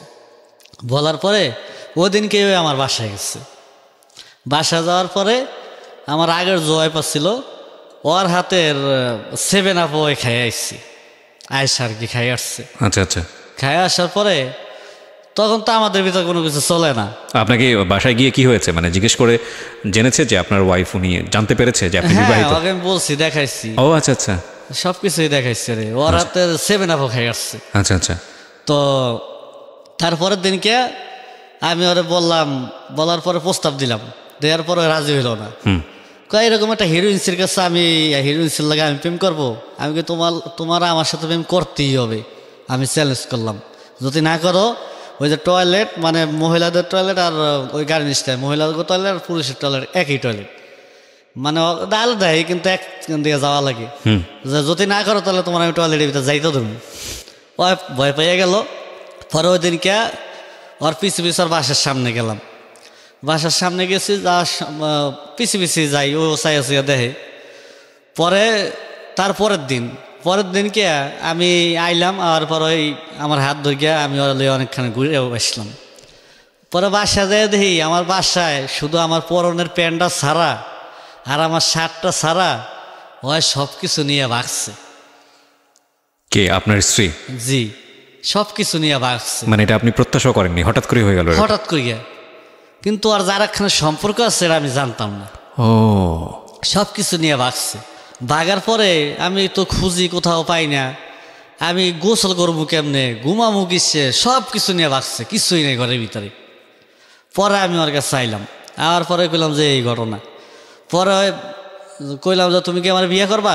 যদি বিয়ে করো তাহলে আজকেই করতে হবে। 3 দিনের মাথার কাহিনী আর কি। পরে ও রাজি হইলো, ওদিনকে আমরা বিয়ে করে ফেলাম। মানে আপনার স্ত্রী কোথায় গেছে না গেছে এগুলো কিছু না জেনেই আপনি ধাম করে কাজটা করে ফেলাইছি, কারণ আমি শুনছি জয় আর একখানের সম্পর্ক আছে, আমি আগের থেকে জানতাম। আচ্ছা, জানার পরও আর আমি ওই রকমই রাখতাম যে তুই এগুলা করিস না, খারাপ এগুলা করিস না। পরে যখন আমি ওরে বিয়ে করলাম, বিয়ে করার পরে 2 দিন পরে শুনলাম যে ওর যার সাথে সম্পর্ক আছে ও তার সাথে চলে গেছে। আচ্ছা, না কিন্তু আয়েশা আপনার কাছে একটু জানতে চাই, মানে এইরকম আপনি তো তখন আপনার জীবনে তো আপনার হাজবেন্ডই প্রথম, এর আগে তো বিয়ে শাদী হয়নি আপনার, তো আপনার মনের মধ্যে সংশয় হয়নি যে এইরকম একটা ছেলেকে আমি বিয়ে করতেছি, যেটাকে বলে বিয়েতে ছেলে না কিরকম একটা কথা, এবং তাও চিনি না জানি না, মাত্র 3 দিনের মাথায় ধাম করে এরকম একটা হয়েছে। কিন্তু ওনার ওই জীবন কাহিনীটা বলছে, বলার পরে আর কি আমার মায়া লেগে গেছে। আচ্ছা, যে তারপরে আবার ওনার বন্ধু আসছিল, বন্ধুর বিয়ে করাইয়া আমাদের বাসায় রুম নিয়ে দিচ্ছিল। আচ্ছা, পরে ওই বাবিটারে দিয়ে বুঝাইতো আমারে যে একটু বুঝাও, ওরা একটু বুঝাও, তাহলে কিন্তু আমার জীবনটা নষ্ট হয়ে যাবে। আচ্ছা, পরে ওই বাবিটাও বুঝাইছে যে দেখ, একটা ছেলে তোরে এত ভালোবাসে, তুই রাজি হ। আচ্ছা, বলার পরে আমি পরে রাজি। তো আপনি 3 দিনের মাথায় হাত ধরে তো ঘোরা, তার চেয়েও তো বড় একটা স্টেপে চলে গেলেন, মানে এটা তো শুধু হাত ধরে ঘোরা না, আপনি বউ হিসেবে তাকে পেয়ে গেলেন, যেটা বাজি ধরেছিলেন আপনি। হ্যাঁ, তারপর কি হলো? আসার পর অরুণ না দিয়া আমি গোসল করতাম, গোসল মানে কাপড় চোপড়ও ছিল না, যে কারণে না কিছুই আসছিল না। পরে যে বাসে আসছি ওই রুমটা ছিল ছোট, ওরা 2 বোনা থাকতো, তো আর বোনটা মারা গেছে। যে বোনটার সাথে থাকতো রানা প্লাজারে চাকরি করতো, পরে ওইখানে রানা প্লাজা যখন ভাঙ্গা পড়লো, ওই রানা প্লাজারে ওই মারা গেছে। আপনার বড় বোন? হ্যাঁ, মানে আপন বড় বোন না, মামাতো বোন। আচ্ছা, আচ্ছা, মানে লাশও পাননি? লাশ কি পেয়েছেন? হ্যাঁ, লাশ পেয়েছেন। কতদিন পরে পেয়েছেন? লাশ পাইছে প্রায় 1 সপ্তাহ না 15-16 দিন পরে লাশ পাইছে। 20 লাখ টাকাও পাইছে। সেটা তো সরকার থেকে বিভিন্নভাবে ব্যবস্থা করেছিল। তো না, রানা প্লাজারে আমি আবার 3 দিন উদ্ধার কাজে আসছিলাম। আমার নিজের হাতে 103 জন লোক আমার জীবিত, আমার নিজের হাতে উদ্ধার করা। মাশাআল্লাহ। মানে আপনি ওই ওয়াল কাইটা গিয়ারলিং দিয়ে ওয়াল কাইটা আমরা ভিতরে ঢুকিয়া উদ্ধার করছি। আমাদের একটা কর্মীও মারা গেছে। পৃথিবীর ইতিহাসে এইরকম আর কোনো ঘটনা আছে কিনা, ঘটেছে কিনা আমার জানা নেই, তবে বাংলাদেশের পোশাক শিল্পের ইতিহাসে বাংলাদেশের সব বিজ্ঞজনই বলেন, বাংলাদেশ যে আজকে একটা উন্নয়নশীল দেশ, অনুন্নত দেশ থেকে বের হয়ে উন্নয়নশীল দেশ, আমরা যে মাথা উঁচু করে সারা বিশ্বের বুকে আওয়াজ দিলাম কিছুদিন আগে, এবং অবশ্যই আমি ধন্যবাদ জানাই বর্তমান সরকারকে, এটা আমার একেবারে ব্যক্তিগত opinion, it is a marvellous achievement. সারা জীবন পড়েছি বইয়ের পাতায় বাংলাদেশ একটা তলাবিহীন চিঠি, সেই হেনরি কিসিঞ্জারের কথাবার্তা, সারা জীবন রচনা লিখেছি, কিন্তু আজকে আমরা আমাদের সন্তানদেরকে অন্তত বলতে পারছি যে না, তোমরা একটা উন্নয়নশীল দেশে বসবাস করো। হ্যাঁ, হয়তো আরও হওয়া উচিত, এক্সপেকটেশনের জায়গায় হয়তো গতিটা অনেক স্লো, বাট আমরা তো কিছুটা হলেও দেখে যেতে পারছি। তো সেই জায়গাটা থেকে এই যে মানে বুক ফুলিয়ে সারা বিশ্বের বুকে মাথা উঁচু করে দাঁড়ানোর যে জায়গাটা, সেটা হয়েছে 2 ধরনের মানুষের কল্যাণে। এত বুদ্ধিজীবী, এত মানে কি বলা যেতে পারে, বিশ্ববিদ্যালয় পড়ুয়া, এত পিএইচডি, কিংবা এত আমাদের মতো মধ্যবিত্ত উচ্চ মধ্যবিত্ত মানুষের কল্যাণে কিন্তু এটা হয় নাই। একদম মানে চাচাশিলা কথাই বলি, যেই 2 শ্রেণীর মানুষের কল্যাণে আজকে বাংলাদেশ সারা বিশ্বের বুকে মাথা উঁচু করে দাঁড়িয়ে আওয়াজ দিচ্ছে যে আমরা আসছি, আমরা ভবিষ্যতে উন্নত দেশের কাতারে দাঁড়াবো, সেই 2 শ্রেণীর মানুষের এক শ্রেণীর মানুষ হচ্ছে পোশাক শিল্পের মানুষ, আরেক শ্রেণীর মানুষ যারা পরিবার পরিজন আত্মীয় স্বজন সব কিছু ছেড়ে ছুড়ে নিজের জীবনের যে সম্বলটুকু থাকে সেটুকু বিক্রি করে নিজের জীবনটাকে হাতে নিয়ে বিদেশ বিভুঁয়ে পাড়ি জমায়। তারপর তারা নিজের জীবন বাঁচিয়ে রেখে পরিশ্রম করে, খুব মানবেতর জীবনযাপন করে, এবং যে পয়সাটুকু জমে সেই পয়সাটুকু তারা দেশে পাঠায়। এবং এই অর্থনীতি, এই যে রেমিটেন্স, বৈদেশিক রেমিটেন্স, এই বৈদেশিক রেমিটেন্স আর এই পোশাক শিল্প, এই দুটোই বাংলাদেশের অর্থনীতির এত গতি দিয়েছে। স্যালুট জানানো উচিত প্রত্যেকটা মোমেন্টে। আমি দেখি এত ভাস্কর্য হয়, এত মানে হয়, মানে এই রাস্তার মাঝখানে ভাস্কর্য হচ্ছে। এই 2 শ্রেণীর মানুষদেরকে নিয়ে এখন ভাস্কর্য হওয়া উচিত, তাদেরকে নিয়ে বড় মনুমেন্ট তৈরি হওয়া উচিত, তাহলে তাদেরকে প্রপার সম্মানটুকু জানানো হয়। রানা প্লাজার কথাই প্রসঙ্গে আসলে এই প্রসঙ্গে চলে এসেছি, তো এটাই বলছিলাম যে বাংলাদেশের ইতিহাসে যাতে কখনো এই রকম ঘটনার কখনো না ঘটে। ঠিক আছে, আপনি যে গল্পটাতে ছিলেন যে আপনি হঠাৎ করে একটা নতুন জীবন শুরু করে ফেললেন, ঘরের মধ্যে কাপড় চোপড় নাই, এরকম একটা অবস্থা। পরে বিয়ে করে পরে ওর কাছে চলে গেলাম, যার পর ওর অন্য দিয়ে আমি গোসল করি, তখন আমার চাকরি নেই। মানে এভাবে যে বিয়েটা হয়েছে, হ্যাঁ, তখন আমাদের বিয়ে যে ছুটিটা দিবে, ছুটিটা আর দেয় নাই, না দেওয়ার কারণে আমরা নিজের থেকে অ্যাবসেন্ট করিয়া আমরা 3 দিন ছুটি কাটা গেছি। যাওয়ার পরে আমাদের দুজনের একজনের চাকরি নেই, চাকরি নেই। পরে এখন আমরা কি করব, হঠাৎ করিয়া তখন এমন একটা পরিস্থিতি, গার্মেন্টসে লোকও নেয় না, আচ্ছা, খুবই খারাপ অবস্থা। পরে আমি একজনের মাধ্যমে আমি গাড়ির লাইনে ঢুকে যাই, মহাখালী টার্মিনাল থেকে আইতে হেল্পারি করি। তখন প্রথম আমি রাজীবের চাকরি যখন নিচ্ছি তখন আমি জামালপুর, আমি তোর কোনো স্টপেজ চিনি না, খালি লোক ডাইকে ডাইকে উঠে জামালপুর জামালপুর। কিন্তু এটার ভিতরে একটা ভাষা ছাড়তাম, আমি নতুন একটা ভাষা বাড়ি করছিলাম যে নাচে গানে ভরপুর চলো যায় জামালপুর। এভাবে কইয়া কইয়া যাত্রীকে উৎসাহ দিয়া গাড়িতে তুলতাম। মানে আপনি যে কাজই করতেন মোটামুটি এনজয় করে করতেন? আমি খুব এনজয় করছি, আর আমার কাজের উপরে সবাই সন্তুষ্ট। একটা বিষয় খেয়াল রাখবেন প্রিয় শ্রোতা, আমরা গল্পের যে জায়গাটায় আছি সেই জায়গাটায় যে ছেলেটি দাঁড়িয়ে আছে তার ব্যক্তিগত জীবনে সেকেন্ড ওয়াইফ এসছে। এটাকে হয়তো গল্পের জায়গা থেকে অনেকেই ভালো চোখে দেখছেন না, এটা তার জীবনে ঘটনা, একটা খুব স্বাভাবিক একটা ঘটনার মতো করেই এসছে। কিন্তু তার পেশার জায়গাতে সে শুরু করেছে হচ্ছে কি দিয়ে, বাদাম দিয়ে। তারও আগে বলি কচুরলতি থেকে। এই জায়গাটা ভুলে যাবেন না, কচুরলতি বিক্রি করতে করতে এমন হয়েছে যে তার চারপাশের গ্রামে আর কোনো কচুরলতি নাই, এবং সেই কচুরলতি তার কাছ থেকে কিন্তু তার আপন চাচারা, যেই চাচারা লক্ষ লক্ষ টাকার মালিক ছিল সেই সময়, তাকে 1 পয়সা দিয়ে সাহায্য করেনি। কচুরলতি, বাদাম, চানাচুর বিক্রেতা, এবং তারপরে হচ্ছে রিক্সা ড্রাইভার, রিক্সা ড্রাইভার থেকে বাসের হেল্পারি। এই জায়গাটায় আমরা আছি এবং আমরা গল্প শুরু করেছি, কিন্তু এই জার্নিটা কোথায় গিয়ে দাঁড়ায় that will be absolutely amazing, এবং আজকে রাতের ঘুম অনেকেরই হারাম হয়ে যাবে। চলুন তারপর। পরে আমি গাড়িতে ডিউটি করি, আমার ওই মাসটায় যাইয়া 200 টাকা কাস্টম দেয়, এই মাথায় এসে আমার 400-500 টাকা বেতন দেয়। আচ্ছা, আমি মোটামুটি গাড়িতে ভালো অবস্থায় মানে চাকরি করতেছি, খুব ভালো ইনকামও আসতে আসছে। তো একদিনকে আমাদের গাড়িটা অ্যাক্সিডেন্ট করলো, মানে একটা ট্যাক্সি ক্যাবটা মাইরা দিচ্ছে। মাইরা দেওয়ার পরে তখন আমি মোবাইল ব্যবহার করি, বাসাও মোবাইল ব্যবহার করি। মোবাইল ব্যবহার করি পরে আমি ফোন করে কইলাম কি যে আমাদের গাড়িটা তো অ্যাক্সিডেন্ট হচ্ছে, তো আমি বাসায় আইতে আসছি। ও তো মানে শুই নাই, কান্দা শুরু করছে যে অ্যাক্সিডেন্ট করছে। আইসা দেখি কানতে কানতে নাক মুখ সব ফুলে ফেলাইছে, এত কানতে আসছে। তখন আমি মনে মনে ভাবলাম যে আমার এত ভালোবাসে, খালি শুনছে অ্যাক্সিডেন্ট করছি তাতেই এত কাঁদছে, ও আমার এত ভালোবাসে। তখন থেকে ওর উপর আমার আরো মানে মায়া তৈরি হলো, মায়া জড়া গেল, আরো ভালোবাসা এসে বললো যে যা আমি জীবনে যা কিছুই করি আমি ওরে কোনোদিন ছাড়বো না। ও যদি আমার কোনোদিন ছাইড়া যায় আমি কোথায় ওরে যাইতেও দিব না, ও যেথায় যাবে আমি ওখান থেকে ওরে আমি খুঁজে বাড়ি করে নিয়ে আসবো। আমি এখন ওরে বলি যে তুই যদি কোনোদিন আমার ছাইড়া চলে যাস, তুই যা থাকতে পারবি না, তোর আমি খুঁজে লইয়াম, তুই কারোর কাছে যা থাকতে পারবি না। এখনও বলি ও আমার কোনো সময় ছাইড়া যায়ও না। হয়তো একটু রাগারাগি আমাদের ভিতর হয়, কিন্তু ওই রকম না, আমাদের ভিতর ভালোবাসাটাই সবচেয়ে বেশি। মাশাআল্লাহ। তো আমি হেল্পারের থেকে হয়ে গেলাম সুপারভাইজার, মানে টাকা কালেকশন করে যে।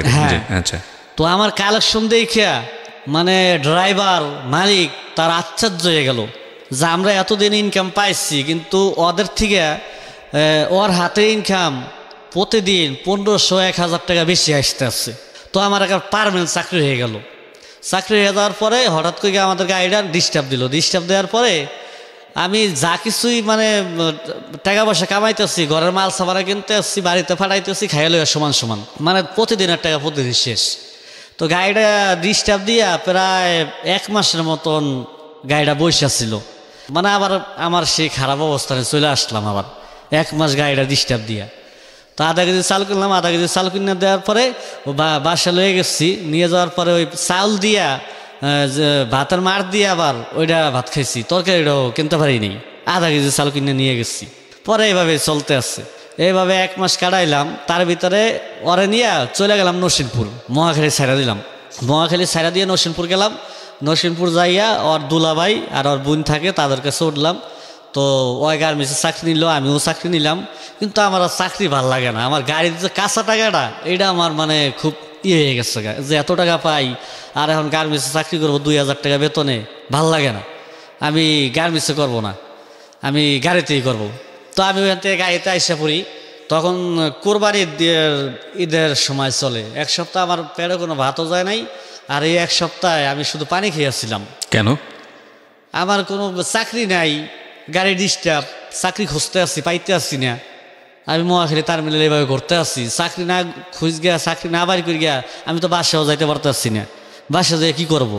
আর ওরা তো রাখছি ওর বন্ধুলাবার কাছে, মামা তো বন্ধুলা ভাই আর কি, ওদের কাছে রাখছি যে ওখানে আসলেও তো খাইতে পারবে, কিন্তু আমি তো একটা ব্যবস্থা করতে হবে আমার চাকরির, আর না বাসা ভাড়া কীভাবে দেবো, বাসা তো আমাদের আলাদা। পরে যাই হোক 1 সপ্তাহ পরে আমার আবার গাড়ি ঠিক হয়ে গেল, আমি আবার গাড়িতে ডিউটি করি। এই অবস্থায় গাড়িতে করতে করতে করতে করতে আর গাড়িতে মালিকে আবার একটা লোক দিল, ও একদিন আমি একদিন, তো আমি গাড়ির ভিতর বসে আমি আবার তরকারির ব্যবসাও শুরু করলাম। মানে জামালপুর মাহমদপুর পর্যন্ত যাইতাম, মাহমদপুর পর্যন্ত, ওইখান থেকে আপনার মরিচ, তারপরে আপনার বেগুন, এগুলা কিনে কিনে আন গিয়া মহাখালী একটা দোকানে সাপ্লাই দিতাম। মানে আমার একদিকে 2 কামাই হইতো, ওদিক থেকেও দেখা গেছে 500-600 টাকা ইনকাম হইতো, গাড়ির থেকেও 1000-1500 টাকা পাইতাম, ডেলি 2000-2200 টাকা আমার তখন ইনকাম হইতে আসছে। একদিন পর পর ডিউটি, তো হঠাৎ করে ওই মালিকটা মারা গেল, ওই গাড়ির মালিকটা যখন মারা গেল, ওনার নাম ছিল রিপন সাহেব। মারা যাওয়ার পরে আমার ওর গাড়ির চাকরি বাকরি বাদ হয়ে গেল। বাদ হয়ে যাওয়ার পরে এর ভিতরে আমার ওই বাবুটা আসলো, ওর পেটে আসলো। আসার পরে ওরা দেশে পাঠাই দিলাম, আমি ও দেশে চলে গেলাম। দেশে যাই আমি আবার হোটেল শুরু করলাম, মানে সিঙ্গারা বানাই, পুরি বানাই, পেঁয়াজু বানাই, বুট বানাই, এগুলার ব্যবসা শুরু করলাম। তো মোটামুটি দেশে 3-4 মাস করলাম, কিন্তু তেমন একটা সুবিধা না, তেমন একটা ভালো লাগে না। পরে ওইখান থেকে আবার আমি ঢাকা চলে আসলাম। ঢাকা আসার পরে ঢাকা এসে আমি আবার চাকরি নিলাম গার্মেন্টসে, চাকরি নিলাম। আমরা 2 ভাই একসাথে থাকি, ছোটো ভাই আয়রনম্যান, আমি অপারেটর। আর ওরে পাঠা দিলাম দেশে, ওর তখন 7 মাস চলে। তো 7 মাস চলে তখন, তারপরে ও ওদের দেশে গেল। পরে মেয়েটা হওয়ার পরে আমাকে ফোন দিল। তো দেশে যাওয়ার পরে আমার ওয়াইফরে বলে যে এই ছেলে আর জিন্দিগি তো আসবে না, বরিশালের ছেলে, ছেলে আর কোনোদিন আসবে না, তুই জীবনে শেষ হয়ে গেলি।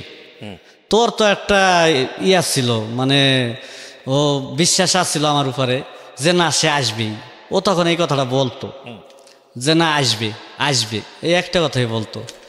তো তখন তো আমার ডিউটি চলতে আসছে, আমি চাকরি নিচ্ছি, নতুন চাকরি, 2 মাস চলে। আমি যদি এভাবে যাই তাহলে চাকরিটা নাও থাকতে পারবে। আর গার্মেন্টসটাও খুব ভালো গার্মেন্টস। তো আমি লাঞ্চ শিফটের আগের থেকে বলে রাখলাম যে ভাই আমার তো একটা মেয়ে হয়েছে, আমার ভাই বেতন পাওয়ার পরে আমার ছুটি দেওয়া লাগবে। তো আমি 41 দিনের মাথায় গেলাম। আমি যেদিনকে গেছি সেদিনকে আমি আমার মেয়ে নিয়ে চলে আসলাম।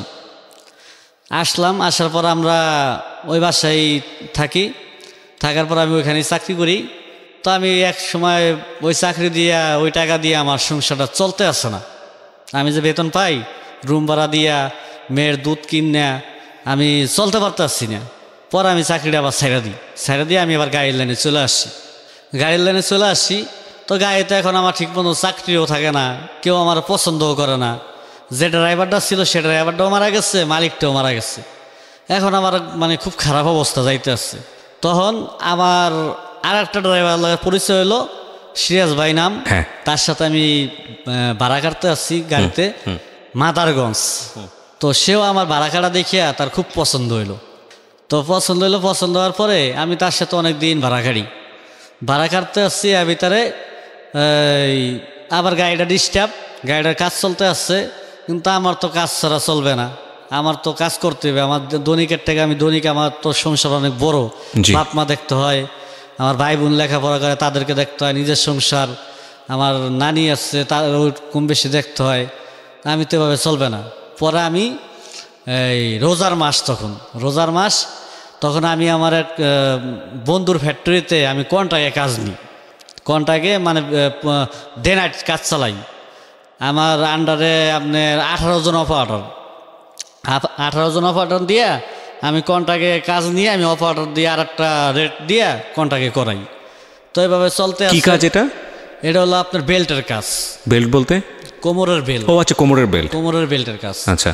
তো এইভাবে এত কাজের চাপ, তখন আমি ডে নাইট কাজ করি।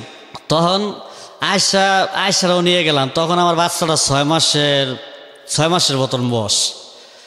তো আয়সারে নাইটে কাজ করাই। বাচ্চা ওই ওর ফ্যাক্টরির ভিতরে একটা বিছনা করে বাচ্চারা ঘুম পাড়াইয়া আমি ওর দিয়ে কাজ করাই নাইটে। আমিও নাইটে করি, দিনেও করি, মানে দিনটা 24 ঘন্টা আমি ওখানে উপস্থিত, আমি কাজ করতে আসছি। আর ওরা দিয়ে শুধু নাইটে করাই। তো এভাবে 31 দিন নাইট করলাম আমি, ডে নাইট 24 ঘন্টা, 31 দিন টানা, একটানা।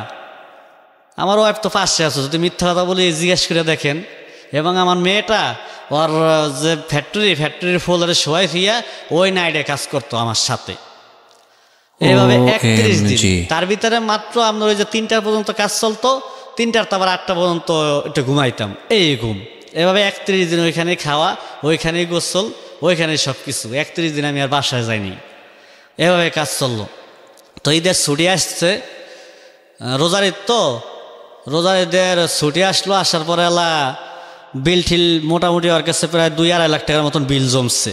আচ্ছা, ওই কন্ট্রাক্টের কাজ, সাথে ওই যে অপারেটররা যারা দিয়ে কাজ করাইছি তারা বিল পাবে। তো এটার ভিতরে আমার লাভ হয়েছে মাত্র 18,000 টাকা। এই টানা 31 দিন ভাবে কাজ করে? জি। আচ্ছা, আমার 18,000 টাকা লাভ হয়েছে, আর বাকি টাকা হলো সব কন্ট্রাক্টের পোলাপানের। তো ছুটি যেদিনকে দেবে সেদিনকে আমার টাকাটা দিতে আসছে না, আমার টাকা দেয় না। আমি কি, তুই আমার যদি টাকাটা না দেস তাহলে তো এই যে কন্ট্রাক্টের পোলাপান দিয়ে কাজ করাইছি আর যদি আমার একটা করে ঘুষিও দেয় তাহলে তো আমি মাটির নিচে চলে যাবো। আর আমার মেয়েটা রে তোর ফ্লোরে ঘুম পড়াইয়া আমার ওয়াইফরে দিয়ে কাজ করাইছি, তুই আমার টাকাটা দিয়ে এমন করিস না, তুই তো আমার বন্ধু মানুষ, দে আমার টাকাটা দিয়ে দে। ও আমার টাকা না দিয়ে আমার একটা ধাক্কা দিল, বুকের ভিতরে ধইরা ধাম করে একটা ধাক্কা দিচ্ছে। আমি কই, ভাই তুই আমার ধাক্কা দাস যা কিছুই করস, তুই ভাই আমার টাকা দেশ না দেশ, কন্ট্রাক্টে যা পোলাপানটি কাজ কর 100 টাকাটি দিয়ে দে, আমার মার খাওয়াইস না। পরে তাও দিতেছে না। পরে আর বড় ভাই এসে, বড় ভাইরে কইলাম, করার পরে এলা কন্ট্রাক্টের টাকাটা দিয়ে দিল, কিন্তু আমার টাকাটা দিল না, আমার 1 টাকাও দিল না। আমি 18,000 টাকা পাবো, 1 টাকাও দিল না। আমি বাসায় কিছুই করতে পারলাম না, আমার মেয়েটার লেগেও আমি কিছু করতে পারলাম না, 6 মাসের বাচ্চা, তাও বন্ধুর কাছ থেকে। জি। তখন টাকাটা দিল না, পরে টাকাটা দিল, আমি চলে আসলাম। আসার পরে বাসায় গেলাম, বাসার পরে আল্লাহ তার 2 দিন মানে বন্ধর দিন, যেদিনকে বন্ধ হয়েছে সেদিনকে চলে আসলাম, বাসায় গেলাম। বাসায় যাওয়ার পর আল্লাহ ওই আমার কইলো, কি মার্কেট করবা না? আমি কই না, টাকা তো দেয় নাই। পরে মায়ের মুখের দিকে থাকাই আমার অনেক খারাপ লাগলো যে আমার একটা মেয়ে, আমি এত কাজ করলাম, তুই আমার টাকাটা দিলি না, দেখে কিছু একটা করা যায় নাকি। পরে আমি মহাখালী টার্মিনালে গেলাম। টার্মিনালে যাওয়ার পরে আমি একটা গাড়িতে যাই দিয়ে, একটা বন্ধ গাড়ি, মারা এই মাথার তো ওই মাথাটা খালি ধাক্কাইতে আসছে, আর যাত্রী আর যাত্রী, টার্মিনালে যাত্রী ভরা কিন্তু গাড়ি নেই। এই অবস্থা, যাত্রীর মাথা যাত্রী খাইতেছে, গাড়ি নেই। অনেক গাড়ির মালিক মহাখালী এই মাথারটা খালি ধাক্কায়, গাড়ি স্টার্ট করতে হয় না, গাড়ি স্টার্ট হয়ই না। তখন আমি মোটামুটি গাড়ি চালাইতে পারি, মোটামুটি আমি পারি চালাইতে। তা আমার একটা সাহস আছে যে আমি জামালপুর আপ ডাউন করতে পারবো, এরকম একটা সাহস আছে। তো ড্রাইভারের গাড়িটা স্টার্ট করতে পারলো না। পরে আমি বললাম যে আপনি তো অনেক সিনিয়র ড্রাইভার, গাড়িটা স্টার্ট করতে পারেন না। তা আল্লাহর রহমতে আমি যদি বহি, আমার আল্লাহর কাছে একটা বিশ্বাস আছে, তখন আমি বিশ্বাস করি সবসময়, আল্লাহকেই বলাই, আল্লাহ দেখবে আমারে। তো আমি এই কথাটা বললাম যে আল্লাহ যদি রহমত করে, আল্লাহর রহমতে আমি যদি বহি গাড়িতে, গাড়ি স্টার্ট হবে। তা আমি গেছি, যাই বসছি, বিশ্বাস করবেন কিনা যায় না, গাড়িটা মনে হয় 2 হাত যায় নাই, 2 হাত যায় নাই, গাড়িটা ধাক্কা দিচ্ছে, গাড়ি স্টার্ট হয়ে গেছে গা। এখন যখন গাড়ি স্টার্ট হয়ে গেছে, স্টার্ট হওয়ার পরে গাড়িটা গরম করে গিয়ে আমি নামছি। নামার পরে ড্রাইভার করলাম, যান গাড়ি লইয়া যান গা। আমার মালিকে কইতে আসছে, কয় না গাড়ি লইয়া তুমি যাইবা। ওই গাড়ির মালিকে কয় গাড়ি এই মাথা তো ওই মাথা পর্যন্ত ধাক্কালাম, গাড়ি স্টার্ট করতে পারলাম না, আমিও একটা ড্রাইভার, আমি গাড়ির মালিক হয়েছি, আমি পারলাম না, ও পারলো না, তুমি এই গাড়িটা স্টার্ট করলা, এই গাড়ি লইয়া তুমি যাইবা। পরে কয় না, আমি আরেকজনের পেটে লাথি মারতে রাজি না, ও তো একটা ড্রাইভার, ও তো আপনার একটা আশায় আছে, ওর তো বউ বাচ্চা আছে, আশায় আছে ইনকাম করে বউ বাচ্চা নিয়ে খাবে, আমি এটা করতে পারবো না। পরে কয় তা আমার তো সুপারভাইজারও নাই, তাহলে তুমি সুপারভাইজারি করে যাও। আমি কই এইটা পারি। পরে যাই হোক আমি সুপারভাইজারি করে গেলাম, আপ ডাউন করে গিয়ে আসছি। ওই টিপ গেছিল আমি 44,000 টাকা টিপ গেছি জামালপুরে। 44,000 টাকা? জি। আচ্ছা। 500 টাকা করে সিট, 50টা সিট, ছাদে নিচ্ছি 300 টাকা করে, খাড়াই নিচ্ছি 300 টাকা করে। আমি 44,000 টাকা টিপ গেছি। যাওয়ার পরে ওখান থেকে যখন ঘুরে আসলাম, আসার পরে মালিকেরা দিলাম টাকা টুকা, খরচা মরচা সব বাদ দিয়া মালিকেরা প্রায় 36,000 টাকার মতন দিচ্ছি। তখন তো তেলের দাম কম, তখন এখন তো ডিজেল আপনার 62 টাকা লিটার। জি। আর আগে ছিল তো 31 টাকা লিটার, তখন এই কাহিনী। তখন তেল দিয়া সবকিছু দিয়ে 36,000 টাকা আন গিয়া মালিকেরা দিচ্ছি। ড্রাইভারেরও বেতন দিই নাই। ড্রাইভারে কয় যে এখান থেকে 15,000 টাকা ইনকাম দিই আর 21,000 টাকা আমরা বেতন দিই। আমি কই না, আমি মালিকের সব টাকা দেবো, সে বেতন দেবে, আমি চুরি করতে রাজি না। আর আমার গাড়ির জীবনে আমি কোনোদিন চুরি করি নেই, আমি কোনোদিন 1 টাকা চুরি করি গিয়ে আমি আনি নেই। আমি হারাম পয়সা আমার বাচ্চারা খাওয়াই নেই, আমার ফ্যামিলিরও খাওয়াই নেই, আমি হালাল পথে কামাইছি। ওই যে গাড়িতে বসে আমি মরিচের ব্যবসা করছি, আমি এই বেগুনের ব্যবসা করছি, এইরকম করে আমি চলছি, কিন্তু হারাম পয়সা আমি খাইনি। আনকে দেওয়ার পরে আমার মালিকে কইতেছে তুমি বেতন রাখি আমার ইনকাম দাও। আমি কই না, আপনি আমাকে বেতন দেন। পরে মালিকে আমারই দিচ্ছে 10,000 টাকা, ড্রাইভারে দিচ্ছে 10,000 টাকা, আর মালিকে ইনকাম দিচ্ছে 16,000 টাকা। পরে আমি ড্রাইভারে কইলাম দেখছেন আপনি তো কইলেন যে 15,000 টাকা ইনকাম দিয়ে আমরা 21,000 টাকা লইয়া যাই, আমাকে টাকা মালিকে কম দিচ্ছে, আমাকে তো কমতে নাই, তাহলে এই কামটা কি করলেন? পরে ওই মালিকের গায়ে তো আমার চাকরি হয়ে যায়। আচ্ছা, তা আমি চাকরি করি না, আমি চাকরি না করি গিয়া ওই যে আমার ধাক্কা দিচ্ছে, আমার যে আমার মানে যে ফ্যাক্টরিতে কাজ করি আমি টাকা পাবো, ওই যে আমার ধাক্কা দিচ্ছে, আমার খালি এটা মানে আমি কিছু একটা ওইয়া দেখাবো, ওই যে আমার ধাক্কাটা দিল আমি ওর উপর উঠতে দেখাবো, আল্লাহ জানি আমার উঠায়। ওই বেল্টের ফ্যাক্টরি আপনার বন্ধু। তখন ওই যে সিরাজ ভাইয়ের লাগে পরিচয়, তার লাগে আমি কাজ করতেছি। ওই সিরাজ ভাই একদিন ওই বেল্টের অফিসে গেছিল, ওই সিরাজ ভাইটাকে কন্ট্রাক্টে কাজ করি। সিরাজ ভাইটাকে এই যে আমার ড্রাইভার। ও আচ্ছা আচ্ছা, মানে যে ড্রাইভারের আপনি গাড়ি স্টার্ট করে দিলেন। হ্যাঁ গেছে, যার ফলে সে দেখে আমার কইতেছে কাজ চাপ, মানে কাজ প্রচুর চাপ, দেখে কয় যে এই ফ্যাক্টরি দিলে কয় টাকা খরচ হইতে পারে। আমি কই যদি আমরা 4টা মেশিন দিয়ে শুরু করি, 4টা মেশিন দিয়ে শুরু করলে আমাকে 1,300 টাকা হয়ে যাবো। পরে আমি যদি তোর ফ্যাক্টরি দিয়ে দিই তুই কাজ আনতে পারবি? তখন তো আমি কাজ করি, কিন্তু তেমন একটা পরিচিত নাই। তারপরে আমার জানি কেমন জানি একটা ভিতরে একটা এসে বললো আমি পারবো। আচ্ছা, আমার একটা বিশ্বাস আছে নিজের উপরে যে আমি পারবো। আর আমি তো এই পর্যন্ত কোনো কাজে যাই আমি ফেল হই নাই, আমি সাকসেস হয়েছি যে কোনো কাজে। তো আমি গেলাম, যাওয়ার পরে সিরাজ ভাই ছোট্ট একটা দোকানের মতন একটা রুম নিল, রুম নেওয়ার পরে 4টা মেশিন কিনলো। 4টা মেশিন করার পরে আমরা ওই 4টা মেশিন দিয়ে ফ্যাক্টরি স্টার্ট করলাম। আচ্ছা, তো প্রথম প্রায় 15 দিন কোনো কাজ নাই, খালি আল্লাহরে বলাইতেছি, আল্লাহ আর একটা লোকের দিয়ে আমি টাকা খরচা করাইয়া মেশিন কিনাইলাম, এখন যদি আমি কাজ কাম না পাই, আল্লাহ তার কাছে আমি একটা হয়ে যাবো, দেন হয়ে যাবো, তার কাছে আমি একটা খুব খারাপ একটা জিনিস না। তো এইরকম খালি আল্লাহরে বলাইতেছি ঘুমাইয়া। আমার আল্লাহ বলানো ডাক দেখে রাত্রেবেলা ওই ঘুমাইতে পারতো না, আমার ওয়াইফ ঘুমাইতে পারতো না, খালি আল্লাহরে বলাইতাম যে আল্লাহ কিছু একটা ঘুরিয়া দাও, কিছু একটা ঘুরিয়া দাও। তো আমার প্রথম কাজটা ঢোকে হলো 2100 পিস। 2100 piece belt? হ্যাঁ, 2100 পিস একটা বেল্ট ঢোকে। এই কাজটা ছিল আপনার আবদুল্লাহপুর আর সুজগেটের মাঝখানে একটা ফ্যাক্টরি JKR। আমি আপনাদের সবাইকে মনে করিয়ে দিচ্ছি আবারও শৈশব, সেটা হচ্ছে কারণ এখন থেকে আপনারা ভুলে যাবেন অনেকেই। ওইটা মনে রাখলে আপনাদের মনে হতে পারে যে মানে পসিবল কি জীবনে। কচুরলতি বিক্রেতা, হ্যাঁ, এমন বিক্রি যে আশেপাশের 4-5টা গ্রামের মধ্যে আর কোনো কচুরলতি নাই, যে কচুরলতি বিক্রি করে ওর পেটে ভাত যেত। জসিম, সে এখন হচ্ছে কোনো একটা কারখানায় কোনো কিছু একটা শুরু করছে, এইরকম একটা স্টার্টিং ফেজে। ঠিক আছে, প্লিজ ওই অতীতটা ভুলে যাবেন না।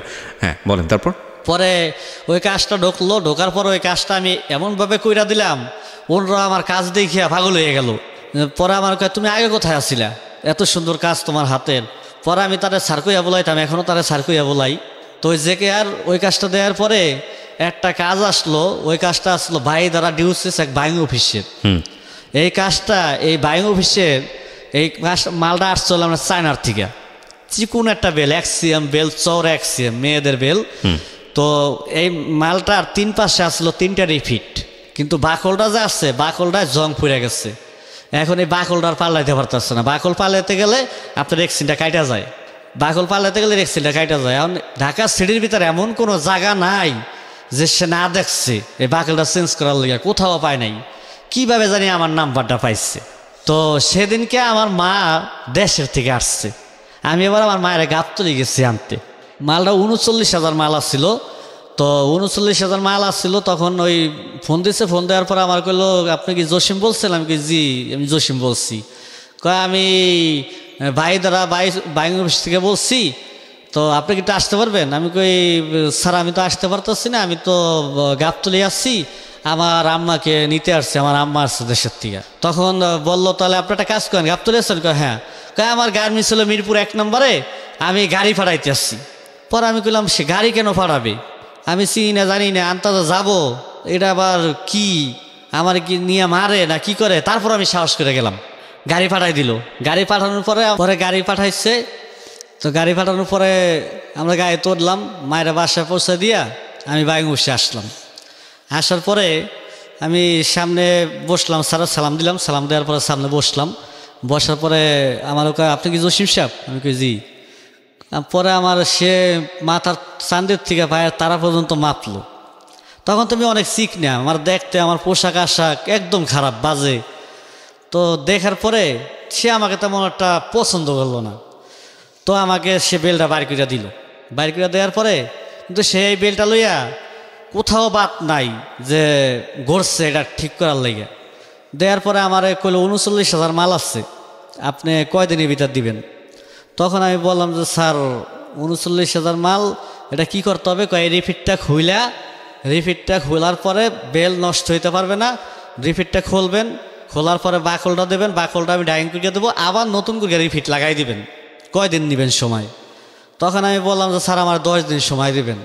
সে টেবিল থেকে টেবিলের উপরে একটা বাড়ি দিয়া আমাকে একটা খারাপ বাসা একটা গালি দিয়া সে চেয়ারের থেকে দাঁড়াই গেল। দাঁড়ায় যাওয়ার পরে আমি আবার ওগুলো প্রশ্রয় দিতাম না, যে আমাকে যদি কেউ অন্যায়ভাবে গালি দিত আমি সাথে সাথে তাকে আমি মানে ধরতাম যে কেন আমাকে গালি দিলেন, কি আমার অপরাধ? আমার আবার এটা অভ্যাস ছোটবেলা থেকেই, সাথে সাথে ধরি। তো যখন সে দাঁড়াই গেল আমিও দাঁড়াই গেলাম। দাঁড়াই যাওয়ার পরে সে কয় আমার এই মালটা আমি ঢাকা সিঁড়ির ভিতরে এমনকি চট্টগ্রাম পর্যন্ত আমি দেখছি, এমন কোনো জায়গা নাই বাদ থইছি, সবাই কইছে 6 মাস 4 মাস 3 মাস, তার নিচে কেউ পারবে না, আর তুমি 10 দিনের ভিতর কইরা দিবা। এবং এই মালটা তৈরি করছে চায়নাতে, চায়না পর্যন্ত সে বইলা দিচ্ছে রে আমার পক্ষে করা সম্ভব না, আর তুমি কিভাবে 10 দিনের ভিতর কাজটা করবা? ফাজলামি করতে আসছো? আমি বললাম স্যার আমি কিভাবে করবো এটা আমার ব্যক্তিগত ব্যাপার, আমি তো এটা আপনাকে বলবো না, আমি কিভাবে করব? আমি তো জসিম, আমি তো আপনি না, আমি জসিম, আমি কিভাবে করব এটা আমার নিজের ব্যক্তিগত ব্যাপার। আপনি দিলে দেবেন, না দিলে না দেবেন, কিন্তু আপনি খারাপ বাসে আমার বাপ মা তুল্লা কেন বকা দিবেন? আপনারও তো এই অধিকার তো আমি আপনাকে দিই নাই, আপনি কেন বকা দিবেন? মানে আমিও এক পর্দায় উত্তেজনা হয়ে গেলাম। তখন সে ঠান্ডা হইলো যে না এটা তো ঝাল মরিচ, দেখতে খারাপ দেখা যায় কিন্তু মরিচটা তো ঝাল। যখন আমি উত্তেজনা হয়ে গেলাম, হওয়ার পরে সে ঠান্ডা হয়েছে, আমিও ঠান্ডা। পরে কয় তুমি এটা কীভাবে করবো আমার একটু বইলা যাও। আমি কি না আমি বলবো না আপনাকে, কিন্তু আপনি এটা কইরা দিব, যদি আপনার 10 দিনের ভিতর মাল না দিতে পারি আপনি 500 টাকা এক্সট্রা মানেন, এক্সট্রামের ভিতর সিগনেচার করে আপনার সাথে আমি কাজ করব, এক্সট্রামের ভিতর সিগনেচার করে কাজ করব। যদি আপনার আমি না দিতে পারি তাহলে আমার ফ্যাক্টরিটা আপনার, আর যদি দিতে পারি তাহলে আপনি আমাকে কাজের বিল দিয়ে দেবেন, আপনার কিছুই আমার দেয়া লাগবে না। পরে সে আমার কথা শুই না তারও মানে এখন অন্যরকম মানে লাগতে আসছে। পরে কয় ঠিক আছে নেও, তো রেট বলো। আমি কি রেট আপনি কত দিবেন বলেন? কয় তুমি বলো। তখন তো আমার ফ্যাক্টরি নতুন, কিন্তু আমি প্রথম ওই মাসে আর কি 15 দিনের মাথার কাহিনী আর কি, যে মাসে ফ্যাক্টরিটা চালু করছি। তখন আমাকে বলো তুমি বলো। আমি কই না আপনিই বলেন। কয় তুমি কাজ করবা তুমি বলো। তো আমার রেট সম্পর্কে তেমন একটা আইডিয়া নাই, আমি রেটটা দিচ্ছি মাত্র 3 টাকা করে পার পিস। তা আমি চিন্তা করতে আসছি 39,000 বেল করবো, 3 টাকা করে হইলে পরে আমার 1,20,000 টাকার মতন আসবে। আমার লাগবো সর্বোচ্চ 1 সপ্তাহ, আমার টার্গেট এইটা। কিন্তু পরালা আমার বললো যে তুমি কীভাবে করবা, এই রিফিটটা কীভাবে খুলবা, খোলাটা হলো মেইন প্রবলেম। এই কারণে কেউ খুলতে পারে না দেখেই ওই যখন প্লাস দিয়ে খুলতে যায় বেলটা খাইটা যায়। এই কারণে সবাই টাইম চেয়েছে 6 মাস 4 মাস 3 মাস, কিন্তু আমি টাইম লেগেছে মাত্র 10 দিন। যাই হোক, পরে আমি তাকে বললাম যে আমার এটার জন্য একটা মেশিনের টাকা দেওয়া লাগবে। তো একটা মেশিন কিনবো, মেশিনটার দাম হলো 30,000 টাকা। এই টাকাটা আপনি আমার এই বিলের ভিতরে ধরতে পারবেন না, বেল্টের বিলের ভিতরে ধরতে পারবেন না। তো আমি মেশিনের কথা কইছি, কিন্তু এরকম কোনো মেশিন নাই। আচ্ছা, আমি হুদাই কইছি মেশিন। তো আমি চিন্তা করলাম যে আমি যদি টাকা না নিই, আমি এই রেটের থেকে যদি আবার মানে রেটটা তার কাছে কম হয়ে গেছে মনে হইতেছে, আমি নগদ বুঝতে পারলাম। তখন আমি একটু ঘুরাইলাম যে আমি যদি এই টাকার থেকে প্লাস অনেক কিছু কিনি তাহলে অনেক টাকা খরচ হয়ে যাবে, তা আমি আবার একটু ঘুরাই। তো ঘুরানোর পরে আমি বললাম 30,000 টাকা দেবেন এক্সট্রা, এটা হলো আপনার একটা মেশিন কেনার লাগিয়া। এই কথা বললাম, বলার পর উনি আমার 30,000 টাকা নগদ দিয়ে দিল। দেওয়ার পরে মালও দিয়ে দিল। এখন আমি যাইয়া প্রথমে 2টা প্লাস কিনছি, কিন্তু প্লাস দিয়ে খুলতে যাই আমি মক্কেল হয়ে গেলাম। হায় হায়, আমি এখন এটা কি করব, আমি কি করলাম, আমি বেটার লাগে এত বড় একটা চ্যালেঞ্জ করলাম, প্লাস দিয়ে খুললো তো আমি 6 মাসও খুলতে পারবো না। হায় হায়, মাথা আমার হ্যাং হয়ে গেল গা। হায় হায় কি করলাম, মানে পাগল হয়ে গেলাম গা। তো আমি 1 প্যাকেট সিগারেট কিনলাম।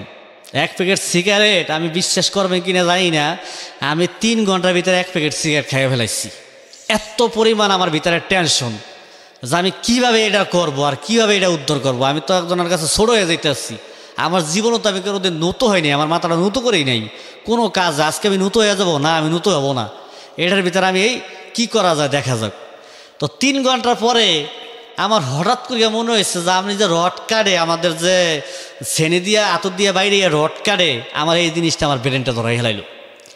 তখন আমি এটাকে কী করলাম, একটা ফ্ল্যাট বার লইলাম, আর মোটা দেখে একটা প্লেন শিট লইলাম। ওই ফ্ল্যাট বারের এক মাথা চুক্কা কইরা ওই প্লেন শিটটার লাগে ঝালাই করলাম, আর একটা শ্রেণী বানাইলাম, পাতলা শ্রেণী, আর ফ্ল্যাট বার পাতলাই লাগাইলাম, নিচে মোটা উপর দিয়ে আর কি পাতলা, যাতে বেলটা ঢুকাইয়া আমি হাতর দিয়ে একটা বাইরে দেবো যাতে কাইটা দিতে পারে। তো এটা করলাম 100 টাকা দিয়ে বানাইছি। বানানোর পরে এটার আমি আবার এই কামারের দোকানে যে টেম্পার দিলাম, টেম্পার দেওয়ার পরে এটা এমন টেম্পার হয়েছে মানে এখন যতই মানে বাইরে আই এটা আর বোতা হয় না, এত টেম্পার হয়েছে। তো গেলাম, নিয়ে যাওয়ার পরে আমি ওইটা রাইখা যখন হাতর দিয়ে একটু ছোঁয়া দিই, কাইটা ভইরা যায়। আমি ঘন্টায় মাল খুলতে আছি 1500 পিস প্রতি ঘন্টায়। 1 দিন 2 রাইতে মাল খোলা সব শেষ। আমি পাইডারে ফোন দিলাম যে স্যার আপনার মাল খোলা হয়ে গেছে, আমি বাকেল কালারে পাড়ান। ফোন দেওয়ার পরে তারা তো বড় গার্মেন্টস ব্যবসায়ী, নিজের বাইং অফিস, 4-5টা গার্মেন্টসের মালিক সহ আমার ফ্যাক্টরিতে চলে আসলো। তার ভাইরা আরও 4টা ভাই আছে, 4টা গাড়ি গেল আমার ওইখানে, ভুট্টা মারা গাড়ি, মানে আপনার পাজারু 4টা যেয়ে আমার ফ্যাক্টরির সামনে ব্রেক করলো। ব্রেক করার পরে আমার ফ্যাক্টরিটা আসলো আবার আপনার ওই মোড়ের ভিতরে, মানে 3 রাস্তার মোড়ের ভিতরে, ওখানে আবার বাজার। তো বাজারের থেকে অনেক লোক দৌড়ে আসছে, 4টা গাড়ি এক রঙের, এরকম লোকগুলো কালা কুচকুচতে উচালাম্বা এই লোক এখানে আসার পরে আমার ফ্যাক্টরিতে ঢোকার পরে আমার ওয়াইফও আসছে আর ওয়ার্কাররাও আসছে। তো ঢোকার পরে তারা আবার মনে করছে কোনটা গাড়ি নিয়ে আসছে আমার উড়াই নিয়ে যাবে। আচ্ছা, তারা মনে করছে যে আমি বেল মনে হয় সিজার দিয়ে কাইটা ফেলাই দিচ্ছি হাতুর দিয়ে, কিন্তু আমি যে খুলে ফেলাইছি সেটা তারা দেখেনি। আসার পরে দেখে কি যে আমি সব বেল সুন্দর মতন খুলছি। এখন এটা দেখিয়া এখন ওই চায়নার সাথে তারা মেল দিতে আসছে, ভিডিও কনফারেন্সে কথা বলতে আসছে যে তুমি তো পারলা না, আমার বাঙালি মাত্র 2 রাত 1 দিনের ভিতর বেল খুলে ফেলাইছে, এখন আবার ফিটিংও করবে, তোমরা তো পারলা না। তখন চায়নার থেকে তারা বলতে আসছে, ওরা তো ইংলিশে কথা বলে আমি তো বুঝি না, যে তোমার ওই বাঙালিরে পাঠাইয়া দাও, আমি তোমাদের 1 লাখ টাকা বেতন দিব, ওই বাঙালিরে পাঠাইয়া দাও, ও কোঠে একখান বাঙালি, ওরা আমার দরকার। এই ধরনের কাজ আমি তো দূরের কথা, আমার বাপেরও ক্ষমতা নাই, 2 দিনের ভিতর সে মাল খুলে ফেলাইছে, কিভাবে খুললো, ওরা পাঠাই দাও। পরে আমার কয় না আমি যাবো না। যখন আমি কইছে যাবো না, তখন আমার পুরা ফ্যাক্টরির ছবি টবি তুললে ভিডিও কইরা ওদেরকে পাঠাইছে। আমার ওয়াইফের পাশে আমার বসায় ভিডিও তুললে পাঠাই দিচ্ছে, কয় ওর ওয়াইফটাও পাঠাই দাও আর ওরেও পাঠাই দাও, ওরা আমরা আরও 25,000 টাকা বেতন দিব। তার মানে 1,25,000 টাকা আমার বেতন দিবে। আমার যাইতে কইতেছে, আমি কই না আমি যাব না, আমি বাংলাদেশে থাকবো, আমি বাংলাদেশে 1,25,000 আমি এর থেকে বেশিও কামাই করে দেখাবো যদি আল্লাহ আমাকে সহযোগিতা করে। পরে যাই হোক এভাবে মেলটেল হয়ে গেল। তো এক ফটকে আমি ওই মাসের ভিতরে দিন রাত মানে এমন কাজের প্রেশার একটার পর একটা ঢুকতে আসছে। আমি ওই মাসে 1,40,000 টাকা আমার লাভ হলো 15 দিনে, বেতন বোতন সব কিছু বাটঠাত দিয়া 15 দিলে 1,40,000 টাকা লাভ হচ্ছে। কিন্তু ওই যে সিরাজ ভাই যে আমাকে মেশিন কিনে দিল, সে মনে করছে কি আমাকে সে একটা বেতন দিবে। আচ্ছা, কিন্তু আমি তো ওই হিসাবে নাই, আমার কথা হলো পার্টনার। হ্যাঁ, আপনি মেশিন দিচ্ছেন, আমি কাজ আনছি, পরিশ্রম করে কাজ করছি, আপনি অর্ধেক পার্টনার করবেন। সে আমাকে পার্টনার করলো। প্রথম মাসে আমি 40,000 টাকা ব্যবসা পাইলাম। আমি ওই 40,000 টাকা আমার বাড়িতে আমার ওই সৎবাপের ঋণ হয়েছে, ওই 70,000 টাকা ব্যবসা পাইলাম। আমার সৎবাপের ঋণ হয়েছে, আমি 70,000 টাকা ধরে ঋণ দিয়ে দিলাম। পরের মাসে এরকম আমার ব্যবসা এলো, ওই 2 লাখ টাকার মতন ঋণ হয়েছে, 2 লাখ টাকা আমি ধরে ঋণ দিয়ে দিলাম। তো 3 মাসের মাথায় আমার ওই সিরাজ ভাই সে তো গাড়ি চালায়, আর মনে মনে চিন্তা করে যে আমি মনে হয় চুরি করি। সে ফ্যাক্টরি বন্ধ করে দেয়, আমি আবার চলে আর একজনের সাথে যাই, সেও আর ফ্যাক্টরি চালাইতে পারে না, পরে মেশিন সে বিক্রি করে দেয়।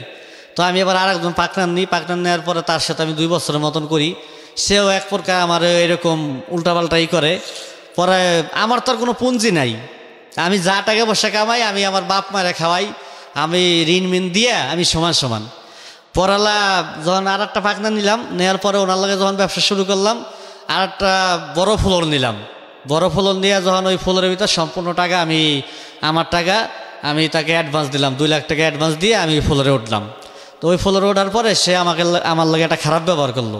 পরে আমি ওই বাড়িওয়ালার সাথে আবার আমি ওই যে ফ্লোর নিছে সেই ফ্লোরের বাড়িওয়ালা ওনার সাথে আমি আবার পাকনারে শুরু করলাম। তার ছেলে একটা নাম হলো অনিক, আর ওনার ছেলের বাপের ওনার নাম হলো আদম আলী। লোকটা অনেক ভালো, খুবই ভালো, আমার ছেলের মতন দেখতো। আল্লাহ ওনাকে ভালো রাখুক, এখন উনি আসছে। আর আমার একটি শিষ্য বর্তমানে অনিক। তখন আমি ওই শিষ্য করিয়া দিয়া ওরা সেপারেট করিয়া দিয়ে ওরা ব্যবসা ধরাই দিয়া আমি আবার আমার মতন চলে আসি। তখন হলো আপনার 2017 সালে আমি নিজে ব্যবসা শুরু করি। 2017 সালে এইটার ভিতরে আমার যে ব্যবসার যে ইনকাম হয়েছে, এই ইনকামের টাকা দিয়ে আমি প্রথমে একটা গাড়ি কিনি। আমি এবার গাড়িটা চালাই হলো মহাখালীর থেকে রংপুর, আমার শ্বশুর বাড়ির সামনের থেকে। এই গাড়ি কত টাকা দিয়ে কিনলেন?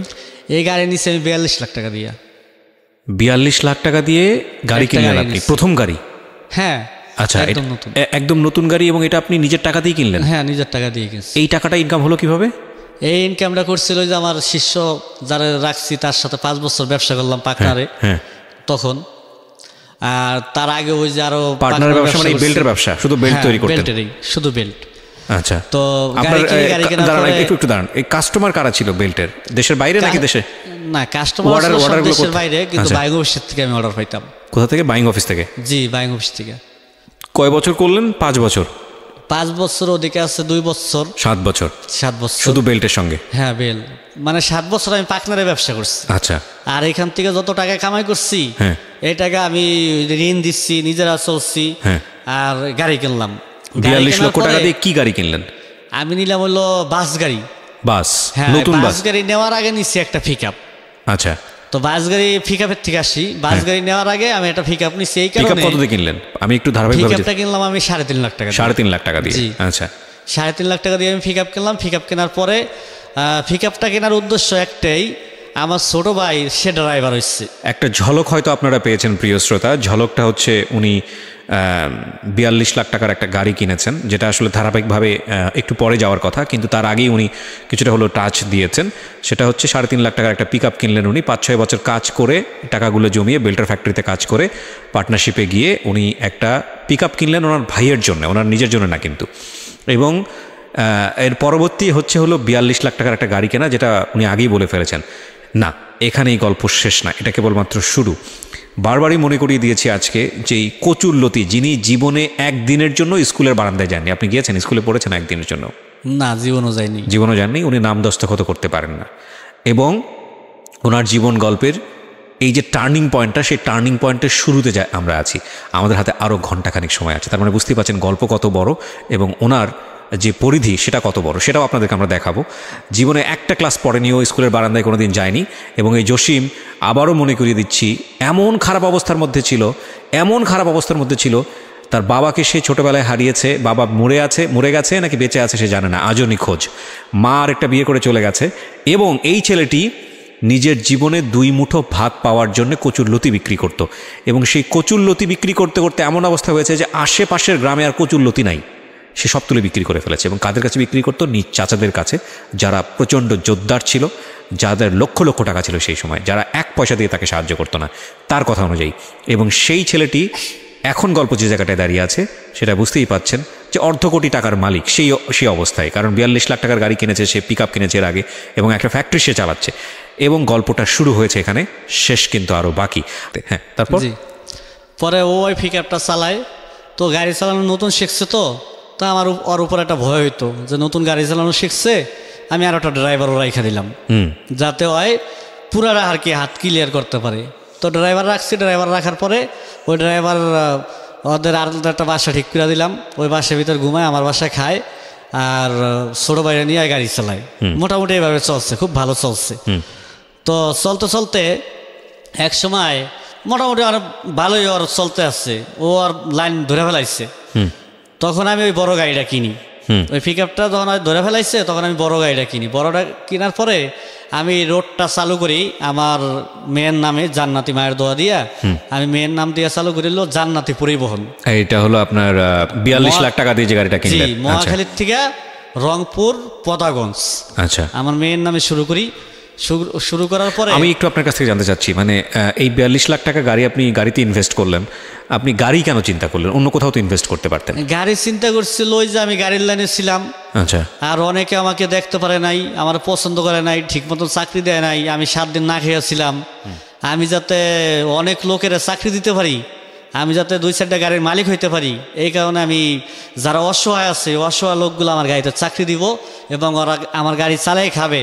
আমার এই গাড়ির থেকে যদি আমাকে ইনকাম নাও দেয় আমার কোনো দুঃখ নাই। আমি ওদেরকে এইভাবে বলে দিতাম যে তোমার গাড়ি চালাইবা, তোমরা চলবা, আমার ইনকামের দরকার নাই, কিন্তু আমার গাড়িটারে কাজকাম করাইয়া কিস্তি মিস্তি দিয়ে যদি থাকে সব কিছু দিয়ে ঠিয়া ঠিক মতন রাখবা। আচ্ছা, এভাবে বলতাম। আচ্ছা, তো এইভাবে চালাইতাম। ওকে, 42 লক্ষ টাকা দিয়ে আপনি গাড়ি কিনলেন এবং আপনি সেটা রাস্তায় নামালেন। এই তো রোড পাস লাগে, আরও কিসব লাগে, এইসব ফর্মালিটিস তো পূরণ করেছিলেন। মানে ওই যে আপনার নিয়ম কানুন আছে না কিছু গভর্নমেন্টের কাছ থেকে কাগজপত্র যেটা করতে হয়, ওগুলো সম্পর্কে আপনার আগে থেকে জানাশোনা ছিল? সব আগের থেকে জানা। আচ্ছা, আগে তো গাড়ির লাইনে চাকরি করছি না, তো আপনার যেহেতু এটা মোটামুটি জানাই ছিল। হ্যাঁ, তারপর কি হলো? পরে আমি রোডটা চালু করি। রোডটা চালু করতে আমার প্রায় 7 লাখ টাকার মতন লেগে যায়।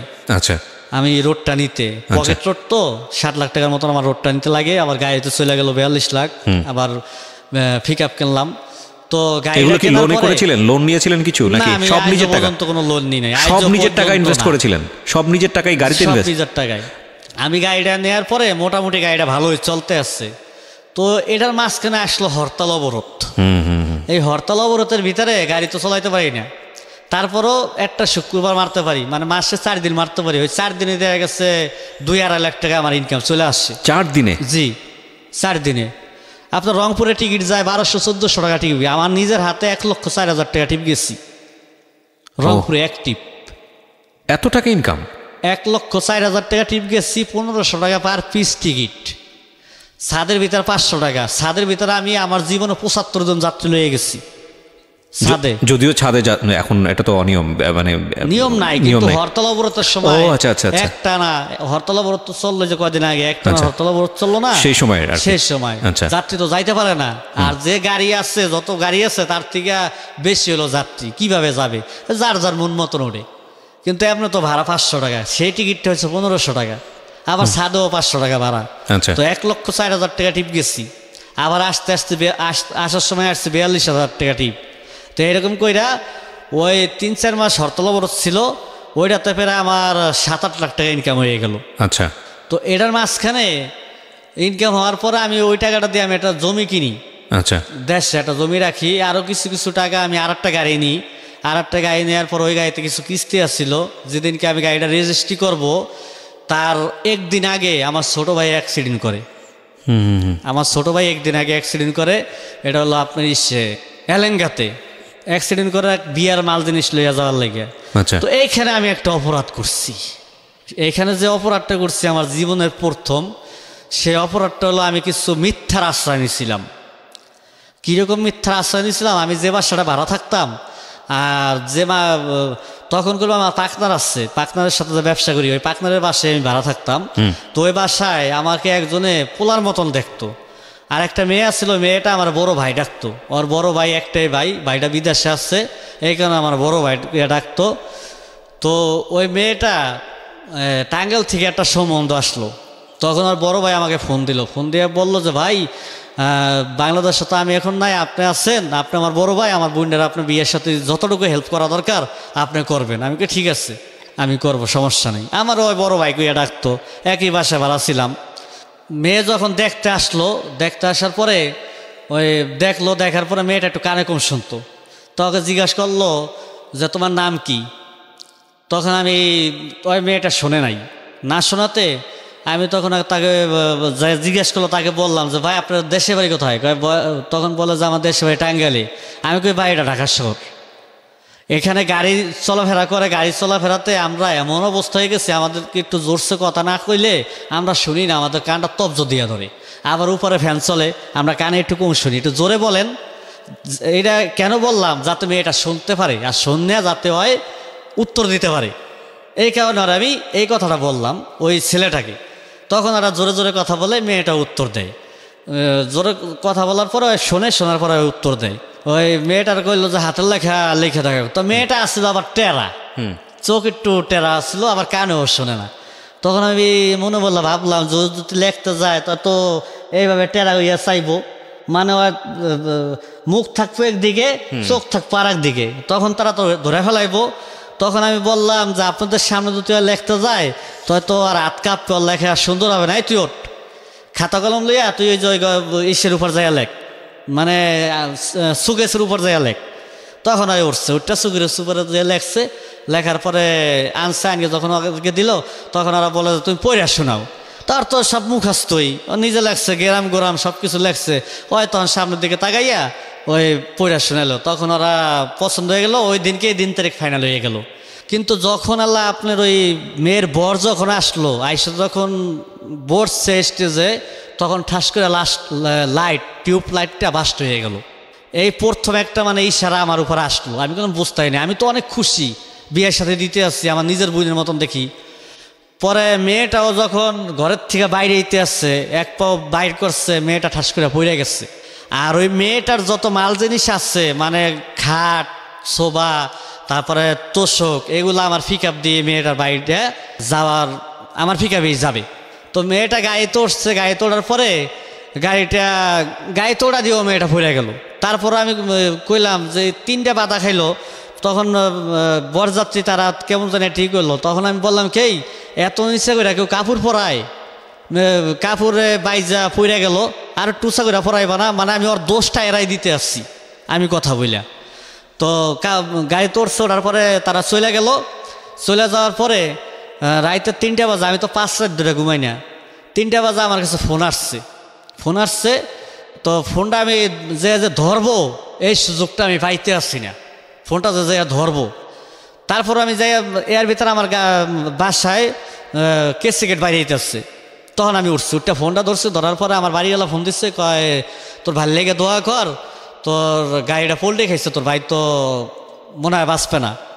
যখন এই কথাটা বললো, আমি মনে হয় যে আমার মাথার উপর আকাশটা ভাঙ্গে পড়লো। কি কয়, আমি মনে করছি আর কি করে। এর ভিতরে যে মেয়ের বাপাইয়া কেস সিগারেট বাইরে দিতে আসছে, পরে উঠছি। ওঠার পরে আমি খালি দৌড়াইতে আসছি আর কানতে আসছি।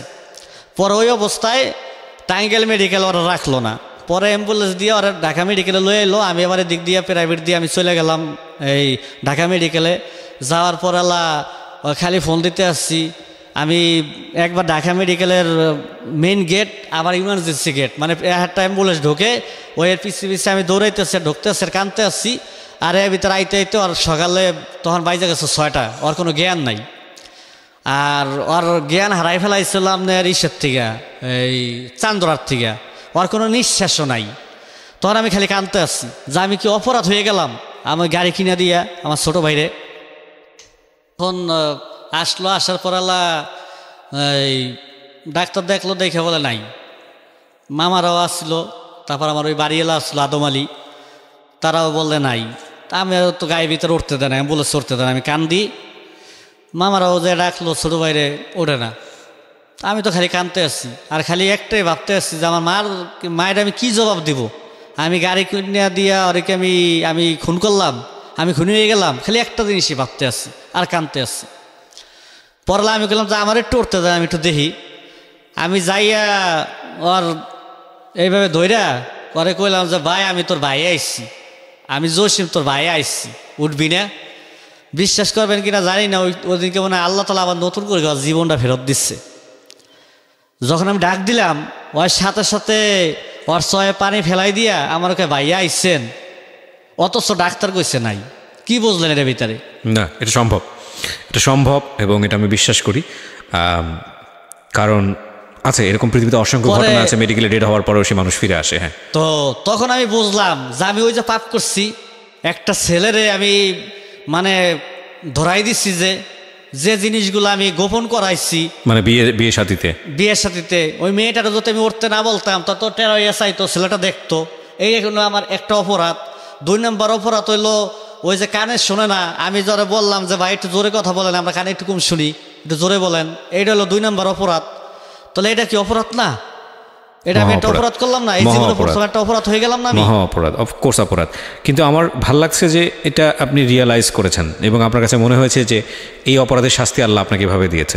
জি, যাই হোক, আমার ওই 16 বার পিছনে আমার প্রায় 9-10 লাখ টাকার মতো চলে গেছে। আমার গাড়িটা আমি মাত্র মোয়া হিসেবে বিক্রি করে দিচ্ছি।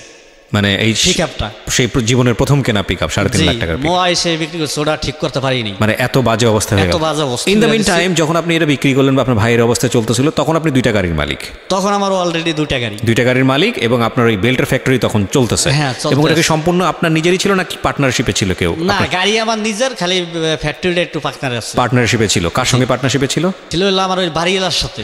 বাড়িওয়ালার সঙ্গে, আদম আলী। হুম। পরে যখন ওই গাড়িতে বড় গাড়িটা কাজ কাম কম পরে আমি আবার নিজেই চালাই মাঝে মাঝে।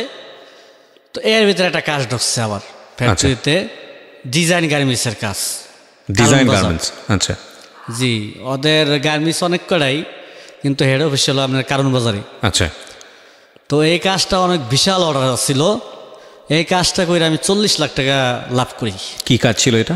এটাও বেল্টের কাজ। বেল্টের কাজ? জি। আচ্ছা। এক কাজ ওই 40 লাখ টাকা আমার ব্যবসায়। তো এই টাকাটা দিয়ে আমি আবার আরেকটা গাড়ি করি। আচ্ছা। আরেকটা গাড়ি কিনি, আর পার্টনারের টাকা তো পার্টনার 20 লাখ লয়ে গেছে। এটার ভিতরে আমি আরও অন্য কাজকাম যেগুলো করা হয়েছে, আমি আরও একটা গাড়ি কিনি। গাড়ি কেনার পরে এভাবে চলতে আসছে মোটামুটি। এক সময় যাইয়া আমি বাড়িতে কতটুকু জমি রাইখা দিই আমার মায়েরে, গ্রামের বাড়িতে। হ্যাঁ, আচ্ছা। তো জমি রেখে দেওয়ার পরে আমি আবার ঢাকায় আবার আগের মতন ব্যবসা শুরু করলাম। তো এক সময় আবার ব্যবসা খারাপ অবস্থানে আবার চলে গেল। তো খারাপ অবস্থানে যাওয়ার পরে প্রায় 3 মাসের মতন কাজ আসছিল না। 3 মাস কাজ না থাকলে এত দরকার, এগোরে বসে বসে বেতন দিচ্ছি, তখন আবার একটু টাকা পয়সার হিমশিম খেয়ে গেলাম। তারপরে আবার ধুমধার একটা কাজকাম চললো, কাজকাম হইলো। কাজকাম হওয়ার পরে আবার আমি আর একটা গাড়ি কিনি। আচ্ছা। তো এইভাবে চলতে আসছে। তারপরে দেখলাম যে আমার যে পার্টনার যে আসছিল, তার যে ছেলেটা, ওই কাজকাম মোটামুটি শিখে গেছে। শিখে যাওয়ার পরে ওরা তো আমি শিখানোর লেগে আনছি, ওই আমার লাগে কেমন খারাপ ব্যবহার করতে আসছে, অতিরিক্ত খারাপ ব্যবহার করে। আমারে কোনোদিন আপনি ছাড়া কথা কয় নাই, এখনও কয় না, এখনও আমার ওস্তাদ কইয়া ডাকে। কিন্তু ওর বাপের কাছে উল্টা পাল্টা মানে বিচার দেয় আমার নামে। একটা মেয়ের লেগে বিচার দেয়। এখন ও যে তো আমার কাছে কাজ শিখতে আছে, আমার যে তো পার্টনার, ওর তো ভালো মন্দ দেখার দায়িত্ব আমার আছে নাকি। পরে আমি ওকে বললাম যে মেয়েটা তেমন সুবিধা না, আরে আমার ফ্যাক্টরিতে আসতে দিও না। মেয়েটা আমার ওইখানে আবার কন্ট্রাক্টে কাজ করতো মাঝে মাঝে। তখন আমি বললাম যে তুমি ওই মেয়েটার এখানে আসতে দিও না, মেয়েটা অনেক খারাপ, আর ওরে ভালো লাগতো না, আর মেয়েটা আসলে আমাদের সংসারের ভিতরে কিছু অশান্তি হয়। ওই গেলে অফিসে, ওই মেয়েটা অফিসে গেলে আমাদের সংসারে কিছু অশান্তি হয়, মানে ওর লইয়া অনেক ঝগড়া কিছু আমাদের ভিতরে হয়। তো আমি তো ওই মেয়ের সাথে কোনো সময় কোনো খারাপ আচরণ, খারাপ কিছু বলিনি। আর ওর আচরণটা, মেয়েটার আচরণটা অনেক খারাপ। পরে আমি মেয়েটারে অনেকেরা বললাম যে ওই মেয়েটা তো আমাদের ফ্যাক্টরিতে না আসছে, তো আসতে না করি। তারপরও যখন বলার পর হয়তো আর আনতে পারে না, কিন্তু ওই আমার উপরে অনেক মানে তরফর ওই কেন মানে আমি কি লেগর আইতে না করছি, কেন আইতে পারবো না, ওই জিত। এখন ও তো মেয়ে মানুষ, সরকার থেকে ও যেটা পায় সেটা তো আর আমি দিতে পারি না, এই কারণে আমি আর আইতে না করি। আর ওই লওয়ার পক্ষে একটা পুরুষ মানুষ যদি একটা মেয়ে মানুষের কাছে যদি কিছু পায়, তখন কি আর আমার ভালো লাগবে না। তখন ও অনেকে যাইয়া আমার ওয়াইফেরে যাইয়া বলতো যে ভাবি আপনি একটু কন হ্যাঁ যাতে যায়, কিন্তু ও যাই এই কইতো আমার লেগে, আবার ও যাই এই মানে আপনার ভাবিরে পিন মারতো, আমার ওয়াইফেরা পিন মারতো যে জসিম ভাই এরকম এরকম। আসলে আমি এরকম কোনো কিছুই করিনি। যা আমি যারা কাজ শিখাইতে আসছি, আমি যারা সব কিছু করতে আসছি, আমার ছোটো ভাই বলগিয়া সবখানে আমি করতে আসছি, আর ওই আমার লাগে এরকম ব্যবহার করে, না আমি ওর লাগে ব্যবসা করবো না। আমি তখন মামা করে কইলাম কি যে মামা আমারে কিছু টাকা দেন, মানে আমি ব্যবসাটা আলাদা করবো, আমার সম্পূর্ণ টাকা তো আমি গাড়ির পিছু ওদিকে দিকে খাড়াই দিচ্ছি, আমার কাছে কোনো ক্যাশ নাই, যা আমারে কিছু টাকা দেন, দুই মামায় 2 লাখ টাকা দেন, যা আপনার টাকাটা আমি পরে দিয়ে দেবো। পরে মামারা টাকা দিল, কিন্তু টাকা দিচ্ছে, কিন্তু তারা তারা আমার সাথে চলে আসলো। কিন্তু এক সময় আমি তা করে কইছিলাম যে টাকাটা আমি ফেরত দিয়ে দেবো, কিন্তু তারা আমার কইতেছে আমি কিন্তু তোরা ফেরত দেওয়ার লেগে দিছি, আমি তো তোর লাগে পাকনার হওয়ার লেগে দিচ্ছি। তখন আমি কইলাম যে এই টাকাটা আপনার দেওয়ার আগে আমারে কইতেন, যেহেতু আমি পাকনা ছাইড়াই দিলাম, আমার যদি আমি পাকনার এই যাই তখন আমার যাই লাভ কি? না, আমি তো এইভাবে পাকনারে করবো না। তখন আমার মামাই কইলো যে অর্ধেক অর্ধেক। আমি কই না, আমি এইভাবে করবো না, আমি এইভাবে পাকনারে আমি কাজ করবো না, যে অর্ধেক অর্ধেক করলে তো আমার আগের পাকনারে তো ভালো ছিল, হ্যাঁ আমি 50% পাইতাম, তখন আমি 3 জন, তার মানে অর্ধেক অর্ধেক আমি 30% পাবো, আমি দরকার নেই, আমি এটা করবো না। মামারে কইলাম। পরে মামা করে আমি করার পরে মামারা কইলো তাহলে কেমনে কি কর? পরে আমি কইলাম যে দেখেন, আমি ছোটবেলায় আপনারা আমারে ফেলাই দিচ্ছেন, আপনারা 2 মামা বিয়া করছেন, বিয়া করে ঠিকই আমারে ফেলাই দিচ্ছেন, আমার খবর হল নাই ভাই না কি করে, কই কি করতেছে, কি খাইতে আছে, রিক্সা চালাইতেছে, আমি রিক্সা চালাইতে পারি না। তারপরে বললাম আপনারা আমার ফেলাই দিচ্ছেন, আমি জসিম আপনার করে ফেলাই নেই, আমি বললাম আপনার করে টাইনা নিয়ে আসলাম যে আপনার করে কিছু একটা করিয়া দেওয়ার লাগিয়া, কিন্তু আপনারা তো আইসে ভাগ শুরু করিয়া দিচ্ছেন। আপনারা তো কিছু জানেন না কাজ কাম, আপনারা কোনো কাজ কাম শেখেন নাই, কোনো কিছু জানেন না। ছোটো মামা আপনি এখনও জালমুড়ি বিক্রি করেন, আপনারা লই আইলাম, বড় মামা চাকরি করেন, আপনারা লই আইলাম, এখন একটা মালিক বানাই দিলাম, যেখানে আপনারা আমার উৎসাহ দিবেন, আমি বেশি বেশি কাজ আনবো, আপনারা 2 মামা মিললে আমরা 3 মামা নিয়ে সুন্দর মতো কাজ কাম করবো, সেইখানে আপনি ভাগ বসাই দিচ্ছেন, ঠিক আছে আমি আপনাকে ভাগ হয়ে দেবো। তখন যাই তাগরে আমি 3% ভাগ দিলাম। তো 3% ভাগ দিলাম, এভাবে চলতে আসছে, আজকে প্রায় 2 বছর ধরে চলতে আসছে। এই 2 বছরের ভিতরে আল্লাহর রহমতে ওই পাক্তারের সাথে 5 বছরে যে টাকা না কামাইছি, এই 2 বছর তার দ্বিগুণ টাকা কামাই ফেলাইছি মামা ঘুরে আইনে। আচ্ছা, মামার একটা বাড়ি করে দিচ্ছি, আমার মায়েরও আমি 5 কাঠা জমি কিনা দিচ্ছি, এখন বাড়ি করে দেবো। আমি গত সপ্তাহ আগের সপ্তাহে আমি একটা জায়গা দলিল করছি উত্তরাতে 2.5 কাঠা। তো এইভাবেই আমার চলতে আসছে, এভাবে আমি মানে আগাইতে আছি। 2.5 কাঠা আপনি জায়গায় দলিল করেছেন। 2.5 কাঠা জায়গার দাম কত ছিল? 15 লাখ টাকা কাঠা। ওকে, জি। আপনার ফ্যাক্টরি কি বেল্টের ফ্যাক্টরি এখনো আছে? হ্যাঁ, এখন বর্তমানে 70টা মেশিন প্লাস জেনারেটর আছে, প্লাস সিসি ক্যামেরা আছে, মানে একটা ফ্যাক্টরিতে যা দরকার, একটা গার্মেন্টসে যা দরকার আমার সব কিছুই আছে। এবং ঢাকা সিটির ভিতরে, ওয়াল বাংলাদেশের ভিতরে, এবং চায়নার ভিতরে, এবং চীনের ভিতরে, জর্ডানের ভিতরে, ইন্ডিয়ার ভিতরে আমার উপরে আজ পর্যন্ত কেউ তৈরি হয় নাই এত ক্রিটিক্যাল কাজ করার ভিতরে। মানে আপনি এত ক্রিটিক্যাল কাজ চ্যালেঞ্জ করে কাজ করি, আমি চায়নার সাথে চ্যালেঞ্জ করে কাজ করি যে এমন কোনো মায়ের পুত নাই যে আমার উপরে উঠতে পারবে, এতটুকু বিশ্বাস আর এতটুকু চ্যালেঞ্জ করে আমি কাজ করি। বেল্ট মানে কি আমরা যে বেল্টগুলো পরি এগুলাই? হ্যাঁ, কোমরের বেল, তারপরে সাসপেন্ডার, এই 2টা জিনিসেরই কাজ করেন শুধু? হ্যাঁ, এই 2টা জিনিসের কাজ করি। এবং প্যান্টের ভিতরে আপনার কাজ করি, প্যান্টে আপনার আইলেট লাগাই, এগুলো আইলেট রিফিট, এগুলোর কাজ করি প্যান্টের। 70টা মেশিন মানে এখানে কি ধরনের মেশিন আছে আর কতজন? এখানে গার্মেন্টসের যে ধরনের মেশিন সেই মেশিন। আচ্ছা, পুরো ফ্যাক্টরিটাই আপনার? জি। কতজন লোক কাজ করে আপনার ফ্যাক্টরিতে সবকিছু মিলায়? এখন যখন কাজের চাপ বেশি থাকে তখন দেখা গেছে আপনার 100 পার হয়ে যায়, মাঝে মাঝে কন্ট্রাক্টের লোকও আনি। আর এমন নিয়মিত আমার বেতনে 50-60 জন চলে। 50-60 নিয়মিত। কত টাকা বেতন দিতে হয় প্রতি মাসে আপনাকে? এটা ঠিক না, এটা ওভারটাইমের উপর নির্ভর করে। তারপরও আপনার আনুমানিক একটা? এমনি তো বেতন আছে হলো আপনার সর্বনিম্ন বেতন আছে আমার এখানে 9,000 টাকা অপারেটর। আচ্ছা। আর নিচে হলো 5,000 টাকা। এবার হচ্ছে আপনার দেখা গেছে 5 লাখ 6 লাখ এরকম আইসা পড়ে। 5 লাখ 6 লাখ আপনাকে প্রতি মাসে বেতন দিতে হয়? হ্যাঁ, মানে কর্মী বেতন, মানে ওয়ার্কার বেতন। ওয়ার্কার বেতন। জি। যেই ছেলে একসময় কচুল্লতি বিক্রি করে 2 বেলা ভাত পেত না, সে প্রতি মাসে 5 থেকে 6 লাখ টাকা বেতন দেয় ওয়ার্কারের। বাই দ্য ওয়ে, প্রিয় শ্রোতা, আমি বারবার আপনাদেরকে বলছি এদের আপনাদের এক নজর দেখা উচিত, এবং এদের পোশাক আশাক দেখে মনে হবে না যে এরা এত টাকার মালিক। আচ্ছা, এইখানে আমি একটু কথা বলতে চাই আপনাকে। এইটা কেন? মানে আপনার 4টা গাড়ি রোডে চলে, 4টা বাস, তাই না? এই 4টা বাস কোন রোডে চলে? আমার 2টা চলে পঞ্চগড়, আর 2টা রংপুর, একটা বরিশাল। একটা বরিশাল। কি নাম এটার? জান্নাতি? জান্নাতি পরিবহন। জান্নাতি পরিবহন। কত সিটের গাড়ি এগুলো এক একটা? আমার হলো 45 সিটের গাড়ি। 45 সিটের লোকাল বাস আমরা যেটাকে বলি, মানে ওই ইয়া না তো, মানে আচ্ছা ঠিক আছে, যেটাই হোক না কেন, আপনার চেয়ার কোচ। 4টা গাড়ি, একটা গার্মেন্টসের মালিক আপনি। আর কি কি আছে আপনার? একটা প্রাইভেট কার আছে। আপনাদেরকে দেখে মনে হয় না যে আপনারা আমার চলাফেরা ওই রকমই। আমি ছোট থাকতে যখন জালমুড়ি বিক্রি করছি তখন যেভাবে আসছি আমি এখন ওইভাবে আছি। আর বাকি জীবনটাও যদি আমি আল্লাহ আমাকে কোটি কোটি টাকার মালিকও বানাই দেয়, কয়েক হাজার কোটি টাকার মালিকও বানায়, আমি এইভাবেই থাকবো, আমি কোনোদিন পাল্টাবো না।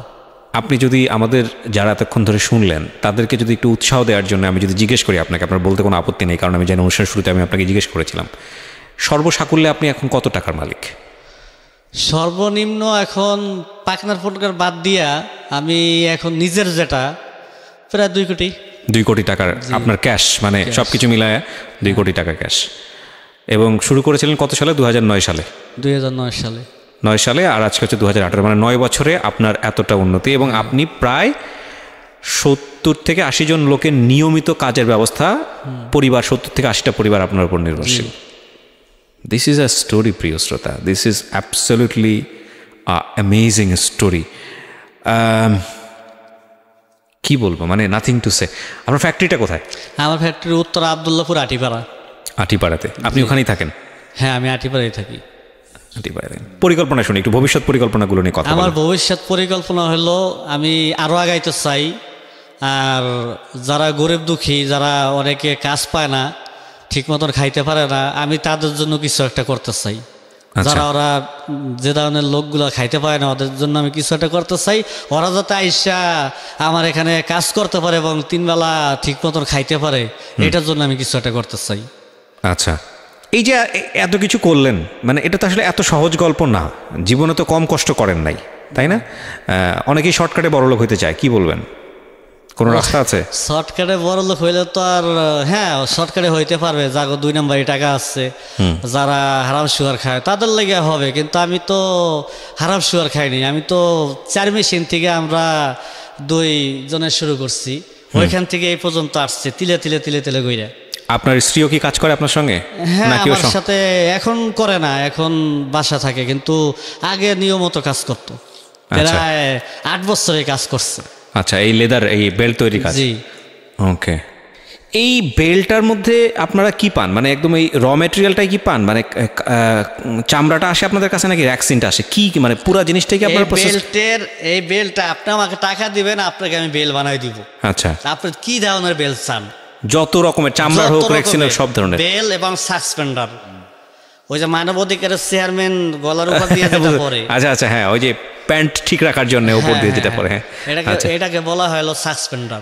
আচ্ছা, ঠিক আছে, এটা। আর ওই যে একটা মেশিন কেনার লেগে যে টাকা নিছিলাম, এটা আমি ওইখানে কইতে ভুলে গেছি। এই টাকাটা হইলো আপনার নিছিলাম, নেওয়ার পরে উনি মানে জিজ্ঞাসা করছিল যে তুমি কি মেশিন কিনছো, মেশিনটা একটু দেখি। পরে আমি এটার নাম রাখছিলাম ব্রেন্ডের মেশিন, মাত্র 100 টাকা দিয়ে বানাইছিলাম। ওকে। কখনো মনে হয় না আল্লাহ আপনাকে এত দূর নিয়ে আসছে, আপনি সৎ ছিলেন, আবার যদি সে আগের জায়গায় চলে যান, ভয় লাগে না? এটা সব আল্লাহর ইচ্ছা। তারপর মানুষ কিন্তু যত বড় হয় তত ভয়টাও কিন্তু বড় হয়। না, আমি ভয় পাই না। আমি কখনো আজ পর্যন্ত আমার ফ্যাক্টরি লইয়া, আমার ওয়ার্কার লইয়া, আমার নিজেকে নিয়ে, আমার বাপ মা নিয়ে, আমার ফ্যামিলি নিয়ে আমি কোনো টেনশন করি না।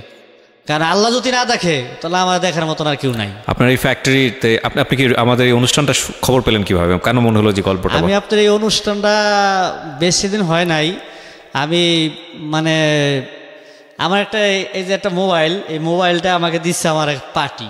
আচ্ছা, আমার পার্টি গিফট করছে 83,000 টাকা মোবাইলটা। হ্যাঁ, দেখতে পাচ্ছি আমি। হ্যাঁ, তো এই মোবাইলটা নেওয়ার পরে আমি আপনার এই হঠাৎ করে দেখি যে আপনার এই যে আমি মনে করছি প্রথমে দেখে ছবি, কিন্তু মনে করছি ছবি, আপনার ছবিটা প্রথম দেখলাম আর যে কিবরিয়া, দেখার পরে আমি তো এগুলো জীবনে কোনোদিন শুনি নাই। পরে আমি ছবি মনে করি ইউটিউবে, আমি পরে এটা ক্লিক করলাম, ক্লিক করার পরে দেখি যে গল্প। তো গল্পটা যখন আপনার ভয়েসটা পাইলাম, পাওয়ার পর একটা গল্পর দিকে যখন চলে যেতে আসছেন, তখন আমি গল্পটা শুনলাম। শোনার পরে অল্পটা শুনছি, শোনার পরে এখন দেখি ভালোই লাগতে আসছে। তারপরে দেখি যে আপনার নাম্বার দিতে আসছেন, আপনি আসতে বলতে আসছেন, আপনি আর যে কিবরিয়া, আপনার মোবাইল নাম্বার, আপনি কিভাবে আসতে হবে সব কিছু, আপনি ইউটিউবে কিভাবে যাইতে হবে সব কিছু দিতে আসছেন।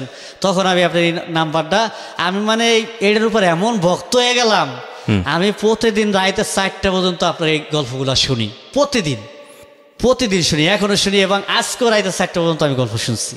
আচ্ছা, আমি 4টা পর্যন্ত গল্প শুনি। এখন আপনি বলতে পারেন তাহলে আপনি অফিসে কখন যান? আমি 4টা পর্যন্ত গল্প শুনি, 11টা বাজে ঘুমের থেকে উঠে 12টা বাজে আমি অফিসে যাই। আচ্ছা, মানে এটা আপনার রাতের বেলার অভ্যাস এখন? এটা আমার রাত্রে প্রতিদিনের অভ্যাস, আজকে প্রায় 2-2.5 মাস ধরে এরকম চলতে আসছে।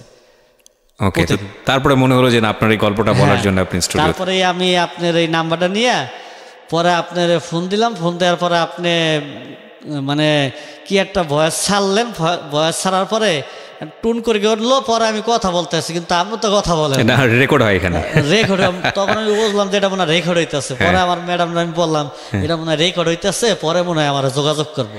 আচ্ছা, গত শুক্রবার দিন আমি পরে কল দিচ্ছি, পরে গতকালকে আমাকে সন্ধ্যার দিক দিয়ে পরে ফোন দেওয়া হয়েছে। তখন আমি বললাম যে ঠিক, আমি সময় দিতে পারবো। তো নিজের ফ্যাক্টরি, আমি তো চাকরি করি না যে আমি সময় দিতে পারবো না, আমি যে কোনো সময় ইজি টাইম। আপনি আপনার সময় সেভ করে আপনি আমাদের এখানে এসেছেন। প্রিয় শ্রোতা, আমরা শেষ বেলাতে শুনবো আয়েশার কথা এবং তার যে কন্যা জান্নাতি। হয়তো আপনারা ভিডিওতে দেখেছেন, যারা এতক্ষণ ধরে শুনলেন, ইটস আ পিসফুল স্টোরি। আমরা বিশ্বাস করি বাংলাদেশটার যে পরিবর্তন হচ্ছে এরকম কিছু অনেস্ট মানুষের কারণেই। আমরা একটা স্বপ্ন দেখতে চাই, আমরা একটা আশা নিয়ে এগোতে চাই। এবং একটা কথা ঠিক যে আপনি যতটা অনেস্ট থাকবেন, যতটা বেশি নিজেকে শক্তিশালী মনে করবেন, সৃষ্টিকর্তা আপনার পাশে ঠিক ওই পরিমাণ শক্তি নিয়ে দাঁড়াবে এবং কখনো কখনো তার থেকে অনেক বেশি। তো হাল না ছাড়া মানুষ, এই সব মানুষরাই আসলে স্বপ্ন দেখান আমাদেরকে, এই সব মানুষরাই আমাদেরকে এগিয়ে নিয়ে যান।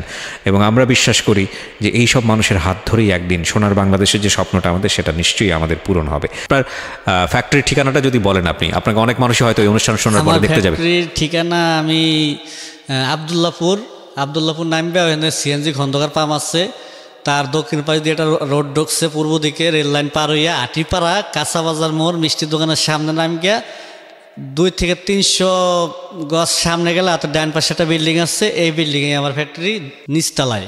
আচ্ছা, ফ্যাক্টরির নাম? ফ্যাক্টরির নাম হলো জান্নাতি মায়ের দোয়া। আচ্ছা, আপনার কাছে একটু আসি আয়েশা, সেটা হচ্ছে উনি যা বললেন, আপনি বলছিলেন মাঝখানে যখন বিরতি নিচ্ছিলাম যে অনেক কথাই বলা হলো না, সেটাই হয়তো স্বাভাবিক, কারণ এত বড় জীবন গল্প আসলে এত অল্প সময় আসে না। মানুষ হিসেবে তিনি কেমন, এক কথায় বললে হবে না, একটু যদি খুলে বলেন যে আপনি তো জেনে শুনেই তাকে বিয়ে করেছিলেন, একটা বিবাহিত মানুষ, আরেকজনের সংসার ছিল, তারপরে তো সন্দেহ আসাটাই স্বাভাবিক যে এই মানুষের সাথে আসলেও সংসার হবে কি না। দেখতে পাচ্ছি ফুটফুটে একটা সুন্দর বাচ্চা হয়েছে, হ্যাঁ, এবং দেখতে মাশাআল্লাহ অনেক সুন্দর, মায়ের সাথে চেহারার মিল কিন্তু অনেক বেশি, রাইট? হ্যাঁ, তো কি বলার আছে, ওনাকে নিয়ে কি বলবেন, কেমন সংসার জীবনে, উনি কেমন মানুষ? ভালো, এখন তো ভালোই চলতে আছে। আগে তো এরকম কাজ কাম মানে করতো, কিন্তু গাড়িতে চাকরি করতো তো ঠিক মতো, উনি তো বললোই যে ঠিক মতো চাকরি করতে পারি নাই, কিন্তু অনেক কষ্টে ছিলাম আগে। তারপর মেয়েরও দেশে রেখে আসছিলাম। আচ্ছা, ওই কথাটা তো বলা হয় নাই, মানে এত কষ্ট যে মেয়েকে দেশে রেখে আসছিলাম ছোটবেলায়।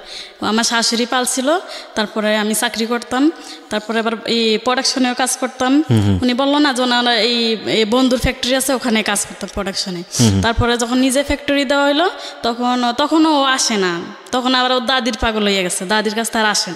তারপরে ও রাখছিলাম ওর দাদির কাছে প্রায় 2 বছরের মতো মনে হয় ছিল। থাকার পরে এই 4 বছর হয়েছে, নিয়ে আসার পরে স্কুলে ভর্তি করাই দিছি।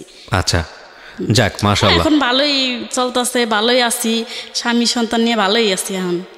আচ্ছা, এই গাড়িটা কি প্রাইভেট কারটা কি আপনাদের নিজেদের, মানে নিজেদের বলতে আমরা নিজেদের কাজে ইউজ করেন নাকি? আমার প্রাইভেট নিয়ে আমি দেশে গেছি, আমার দেশের মানুষে সবাই অস্থির, যে জসিম একটা বিড়ি চাইয়ে খাইতো সেই জসিম এখন প্রাইভেট নিয়ে চলে। আমার শ্বশুরবাড়ির লোক তারাও বলে যে জসিম যাকে আমরা বলছি যে 2-4 দিন আইয়া থাকলে যে এত আসে কেন ঘন ঘন, সে এখন 5 বছরের ভিতরে একবার আসে না, সে এখন বাসের মালিক, প্রাইভেট নিয়ে চলে। আপনার ওই চাচারা কেমন আছে? যে চাচারা অনেক চাচার অবস্থা খুবই খারাপ অবস্থা, তারা এখন ঠিক মতন একবেলা খাইতে পারে না, তাদেরকে এখন আমি চালাইতেছি, মাঝে মাঝে আমি দিই। আমি সবসময় যে কথাটা বলি, শেষ করবো আজকে এই কথাটা বলি, কোনো কিছুই পার্মানেন্ট না পৃথিবীতে। আপনি এখন যে অবস্থায় আছেন সেই অবস্থা পরিবর্তনযোগ্য, এবং পুরো পৃথিবীটা একটা অভিজ্ঞতার ক্ষেত্র, পুরো জীবনটা একটা অভিজ্ঞতার ক্ষেত্র। যারা এখন শুনছেন, যদি আপনি অনেক সুখে থাকেন, কালকে যে আপনি অনেক বেশি কষ্টের মধ্যে যাবেন না এমন কোনো নিশ্চয়তা নেই, এবং একইভাবে যারা অনেক কষ্টে আছেন, কালকে যে আপনি অনেক বেশি আনন্দের মধ্যে থাকবেন না এমন কোনো নিশ্চয়তা নেই। With the name of almighty Allah, একটা কথাই শুধু বলার আছে, সেটা হচ্ছে ট্রাই টু বি অনেস্ট। মানে আমি বলছি না যে প্রত্যেকটা মানুষ অসম্ভব সব রকমের মানুষ, কিংবা যিনি সমালোচনা করেন তিনি সমালোচনার ঊর্ধ্বে। ব্যাপারটা এরকম না। প্রত্যেকটা মানুষের জীবনে ভুল আছে, প্রত্যেকটা মানুষের জীবনে অন্যায় আছে। আমি এরকম একটা কথা শুনেছিলাম যে এরকম হয়, মানে ধর্মের ক্ষেত্রে বোধহয় এরকম একটা ব্যাপার আছে যে মানুষ ভুল করুক, মানুষ অপরাধ করুক, মানুষ যেটাই করুক না কেন, বারবার সৃষ্টিকর্তার কাছে নত হোক এবং নত হয়ে তার কাছ থেকে ক্ষমা চাক। এটা নাকি আল্লাহ খুব পছন্দ করেন। তো আমরা আজকে যার জীবন গল্পটা এখানে প্রচার করলাম, এই মানুষটার জীবনে একটা ক্লিন শিট আপনি বলতে পারেন, যে একটা মেয়েকে সে সেভ করতে গিয়ে ছোটোখাটো একটা ভুল করেছিল, সেটা তার জীবনে তার কাছে মনে হয় অনেক বড় একটা অপরাধ, ইন এ সেন্স একটা অপরাধী। কিন্তু এর বাইরে যদি আপনি দেখেন তাহলে এটা একটা ক্লিন শিট, এবং এই ক্লিন শিটে তার জীবনে পরিশ্রম ছাড়া আর কিছুই নেই, শুধু পরিশ্রম পরিশ্রম এবং পরিশ্রম। পরিশ্রম করেছে, সৎ থেকেছে, এবং এই পরিশ্রম কখনো কখনো তাকে এত কঠিন অবস্থার মুখোমুখি দাঁড় করিয়ে দিয়েছে। আপনি দুইটা জিনিস একটু চিন্তা করুন। এক সপ্তাহ একটা মানুষ দানা পায়নি, শুধু গাড়ির দিকে তাকিয়ে আছে একটা কাজের জন্যে, এবং যখন তার গাড়িটা নষ্ট, এক সপ্তাহ শুধু পানি খেয়ে আছে, এইটা একটা। আরেকটার দিকে তাকান, 31 দিনে মাস, 31 দিন, দিনরাত 24 ঘন্টা পরিশ্রম করেছে, 6 মাসের একটা বাচ্চাকে ফ্লোরে শুয়ে রেখে, এবং 31 দিন পরে তার বন্ধু জসিম, তার নামে নাম, তাকে গলা ধাক্কা দিয়ে বের করে দিয়েছে, কোনো পয়সা দেয়নি। এই মানুষটা আজকে কোটিপতি, এই মানুষটার আজকে চারটা বাস, এই মানুষটা আজকে একটা প্রাইভেট কারের মালিক, এই মানুষটা ঢাকা শহরের জমির মালিক, এই মানুষটা অনেকগুলো মানুষকে চালায়, এবং এই মানুষটার ফ্যাক্টরিতে প্রায় 70 জন মানুষ নিয়মিত কাজ করে। এই মানুষটা প্রতি মাসে 5 থেকে 7 লাখ টাকা স্যালারি দেয়। এটা সম্ভব নিষ্ঠার কারণে। এবং আমি আজকে এমন কাউকে নিয়ে এসে এখানে রোল মডেল হিসেবে দাঁড় করাইনি যেটা সম্ভব না। আমি বলিনি কেএফসির মালিক যিনি, কেএফসিতে অনেকেই খেয়েছেন, আমি বিশ্বাস করি কেএফসি চিনবেন অনেকেই, অনেক প্রান্তিক পর্যায়ে শ্রোতা আছেন যারা হয়তো বা চেনেন না। কেনটাকি ফ্রাইড চিকেন যেটাকে বলা হয়, আমেরিকায় 90 বছর পর্যন্ত তার জীবনে কোনো সফলতাই ছিল না।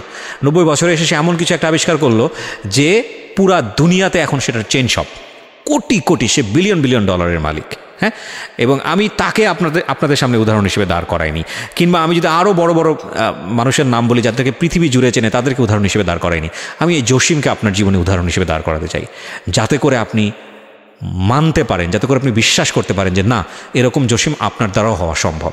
এবং আমি আসলে সেই দিনটার প্রত্যাশায় আছি। আমি এরকম কথা এখন হরহামেশাই পাই, ভাইয়া একটা জীবন গল্প না আমার জীবনটাকে পরিবর্তন করে দিয়েছে, একটা জীবন গল্প আমার এত ভালো লেগেছে যে আমি এই জায়গাটা থেকে নিজের দুঃখটা ভুলে গেছি। এরকম গল্প আমি পাই, অ্যাবস্ট্রাক্ট অনেক কথা পাই, কিন্তু আমি একটা গল্পের অপেক্ষায় আছি যে এই রকম জসিমকে শুনে, কিংবা আরও অনেক গল্প যেগুলো মোটিভেশনাল ছিল সেগুলো শুনে নিজের জীবনটাকে এরকম সুন্দরভাবে দাঁড় করাতে পেরেছেন। সেও জসিমকে উতরে গেছেন, কিংবা এরকম এই একটা গল্প তার জীবনে এত বেশি উৎসাহ হিসেবে নিয়েছেন যে সে একটা সময় গিয়ে আরও অন্তত 100 জন জসিমের কাজের ব্যবস্থা করতে পেরেছেন। তাহলে আমি মনে করবো ইয়েস, আমি কিছু না কিছু রেডিওতে করতে পেরেছি। সো সেই দিনের প্রত্যাশা নিয়ে আজকের মতো শেষ করলাম। যারা এতক্ষণ আমার সঙ্গে ছিলেন তাদের প্রতি দোয়া। আমরা অবশ্যই জসিমের ফ্যামিলির জন্য দোয়া করি, এবং সারা জীবন জসিমকে যেন প্রশংসা করতে পারি। জসিম সেই রকম পরিশ্রম করুক, তার কারখানার সেই রকম উন্নতি হোক। আজকের মতো এখানেই শেষ করছি প্রিয় শ্রোতা। আপনারা সবাই অনেক অনেক ভালো থাকুন।